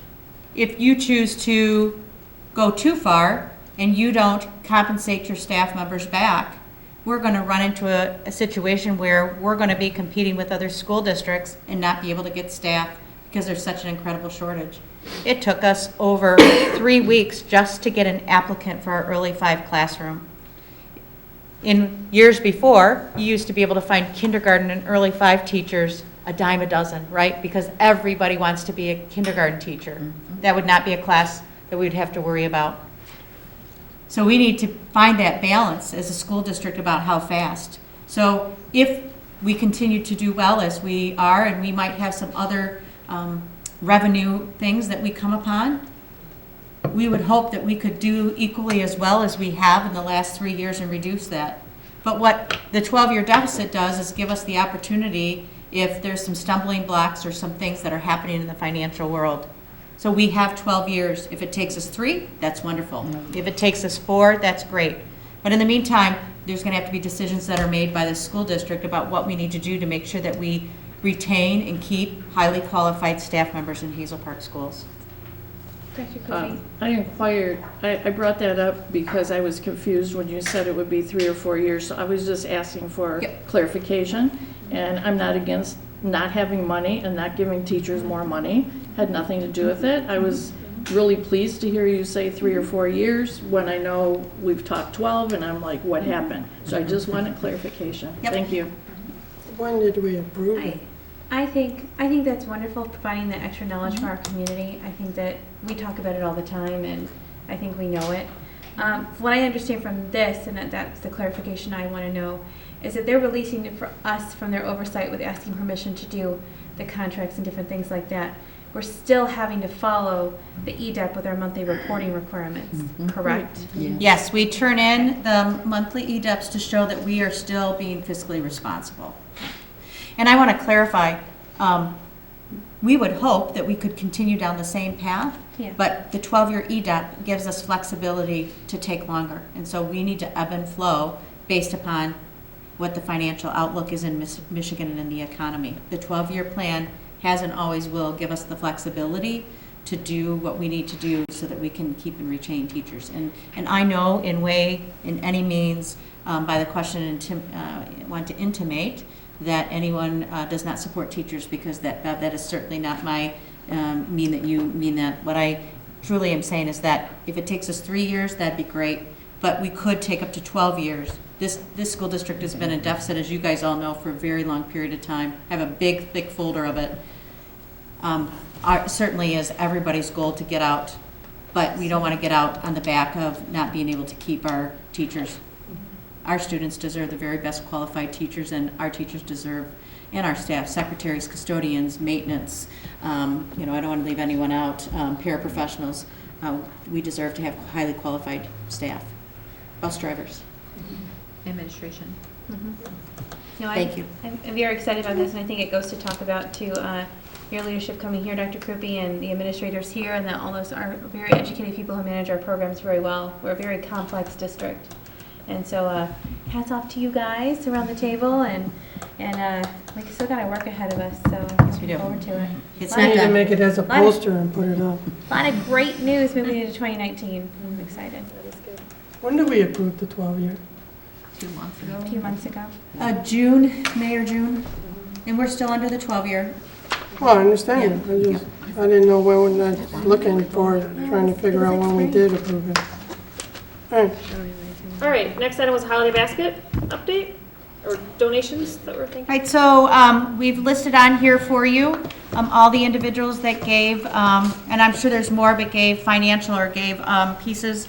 We've written letters for them signed by Laura and myself. Can I tell you what another success for holiday baskets? If you were able to come and set up, and kudos and thank you to our holiday basket committee. I know Laura Weedman was here earlier. Cherie, you are here. I don't want to leave anybody out. The Nagy's are here. Thank you so much for continuing. Brad and Angela. The holiday baskets, what a certain wonderful gift to the community to continue with holiday baskets. And we could not do it without the community. Oh, Rosie's on that holiday basket committee. But without the support of the community, it comes through. I was very worried about the number of cans that were out there, but in the end, it was a beautiful thing. We ended up with about 23 baskets that were not picked up, and those this week are being sent out to the various schools so that our principals can give those out to families that are in need by their choice. And so it is just a wonderful event. It was heartwarming on Friday to have the junior high students come and help out as well. It was just a great event, and thank you to my administrators that came and to the teachers that were able to come, and we had retired individuals that came back as well, retired administrator, some teachers. It's just a delightful event, and some alumni came as well. It was just really kudos that we are able to continue that. I happened to also be there, and one of our staff members' parents came, and she works for the Salvation Army, that also shared that their numbers were down this year in the Salvation Army, and we were chatting about that for a little while, and their conversation was they think that they don't think that the need is down, but there are so many organizations that are now offering holiday baskets or dinners or things like that, that they think that that's why people's numbers are down, because there's so many organizations now, because there are so many people that care for individuals, that that's why numbers are down, because now there's so many places that do this.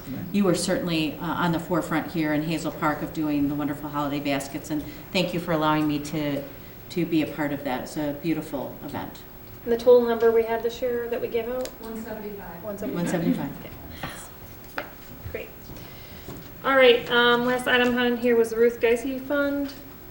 Is there an update? We did have another family that we were able to give some money with for the Ruth Geisey Fund, and we paid an electrical bill for a family. So it's another wonderful thing, so thank you for allowing us. And I believe you asked me before for the dollar amount, and it's in excess of $20,000. So we still have a good amount of money. Yes, in there. So we're really grateful again to be able to, we're fortunate to, at this time, to still have a good amount of money to give to those families in need. And I appreciate my committee members, Bev and Rosie, that are very supportive and helpful thinking through all that process when we have a family that's in need. So thank you. All right, so moving on to board member and administration comments. Anything down at this end of the table? I do. My kid's on the swim team, and we had our parent meeting, which was really great. The swimmers were told, though, that they couldn't wear their warm-up uniforms to school. I told the parents I would ask at the meeting. I don't understand why they're not allowed to wear their warm-ups. The basketball wears their t-shirts, football wears their jerseys, cheerleaders wear their outfits. I don't understand why the swim team can't advertise swimming, so. Well, I certainly think that that's something that, as a parent group, they could take to Mr. Mylart and have that conversation. It's not really something that. It wasn't done here? I don't do at a board level. I do know from the past that the basketball team was also asked not to wear their warm-ups.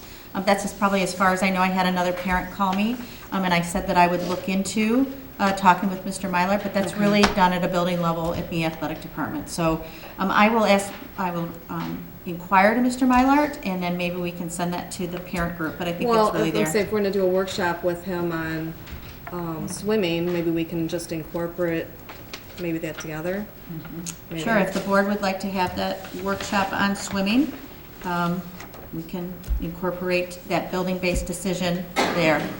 Okay. I mean, in the new year. On the 21st. You don't want to do it tomorrow? I don't. Okay. I want to go to swimming tomorrow, actually. Okay. Or, Mrs. Temple, would you like On the that? Would you like that 21st? information sooner than the workshop date? No, I just told the parents that I would ask because she got the phone call on whatever sport it was. I don't know if it was this one. It was but swimming. It was So swimming it would be as well? really easy for Mr. Mylart to respond to the parent group. Okay. Because I Well, think then that's maybe we really don't where need- it belongs. Okay. Get that to him. So just follow up on that. Sorry, I was looking something up, so. Yep. I just wanted to acknowledge the sad news of the passing of Torm Brenneman this weekend and let everyone know that the arrangements have been made. The first visitation is Thursday from 5 to 9 and then Friday from 2 to 9, and that's at A.H. Peters Funeral Home in Warren. And the services will be on Saturday. There's 2 times here. There's 10 and 11 a.m. both at St. Mary Magdalene. So I'm sure that the information will be corrected. But please consider supporting this wonderful family with longtime Hazel Park residents and just a wonderful child. That is very tragic that we lost him this weekend. That's it. I just want to wish everyone a Merry Christmas, and we'll see you in the new year. Me? Yeah, I know. I think every year we sit here and we reflect as we go into the new year, and I think we have a lot of really exciting news that was shared tonight at the table. But it doesn't mean that we don't have our work cut out for us. I would like to say that the evaluation process is getting a little more ironed out, and we appreciate Dr. Kirby very much. She's had a very trying year with some of her family issues, and so we're happy that she'll be able to spend that time with her family, and appreciate that her being our single one employee and allowing to get beat up on social media along with the other 7 of us. So thank you for that. Yeah, I don't beat her up. As we teach our kids kindness, we hope we can teach our parents that as well. So as we look into calendar year 19, positive thoughts, keep this energy moving, and be behind our students as much as we can. And I'm thrilled going into this, and I'm thrilled that we won't have any other board meetings for the next 2 weeks, please. So please have a safe, warm, happy holiday, Merry Christmas, and a wonderful new year, and we'll see you guys in January. On this side? I have about 4 items. Number 1, I'm happy to announce that Hazel Park will be getting a $20,000 grant from Oakland, the county, as in conjunction with United Way. And I give you this pamphlet because one of the conversations when I met with Samantha today and the United Way is that Hazel Park led the way in breakfast. So if you can remember a year ago during Breakfast Week, we had a bunch of legislators and county officials that came to Hazel Park because of the breakfast carts that Samantha has put in place and that were given to us through United Way.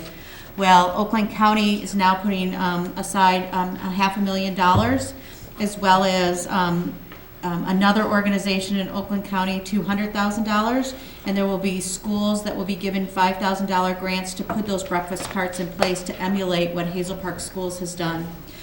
We have pictures of our students that are on these pamphlets and flyers in the front of United Way of our children in Hazel Park because they're so proud of what's happening in Hazel Park in feeding of our children. Today I was at the junior high and over 200 children were having breakfast because we have those breakfast carts out front. So we're really excited that Hoover, we're really excited that Webb, Roosevelt, and the Alternative School will all be receiving some kind of a $5,000 donation to do for breakfast, to enhance breakfast.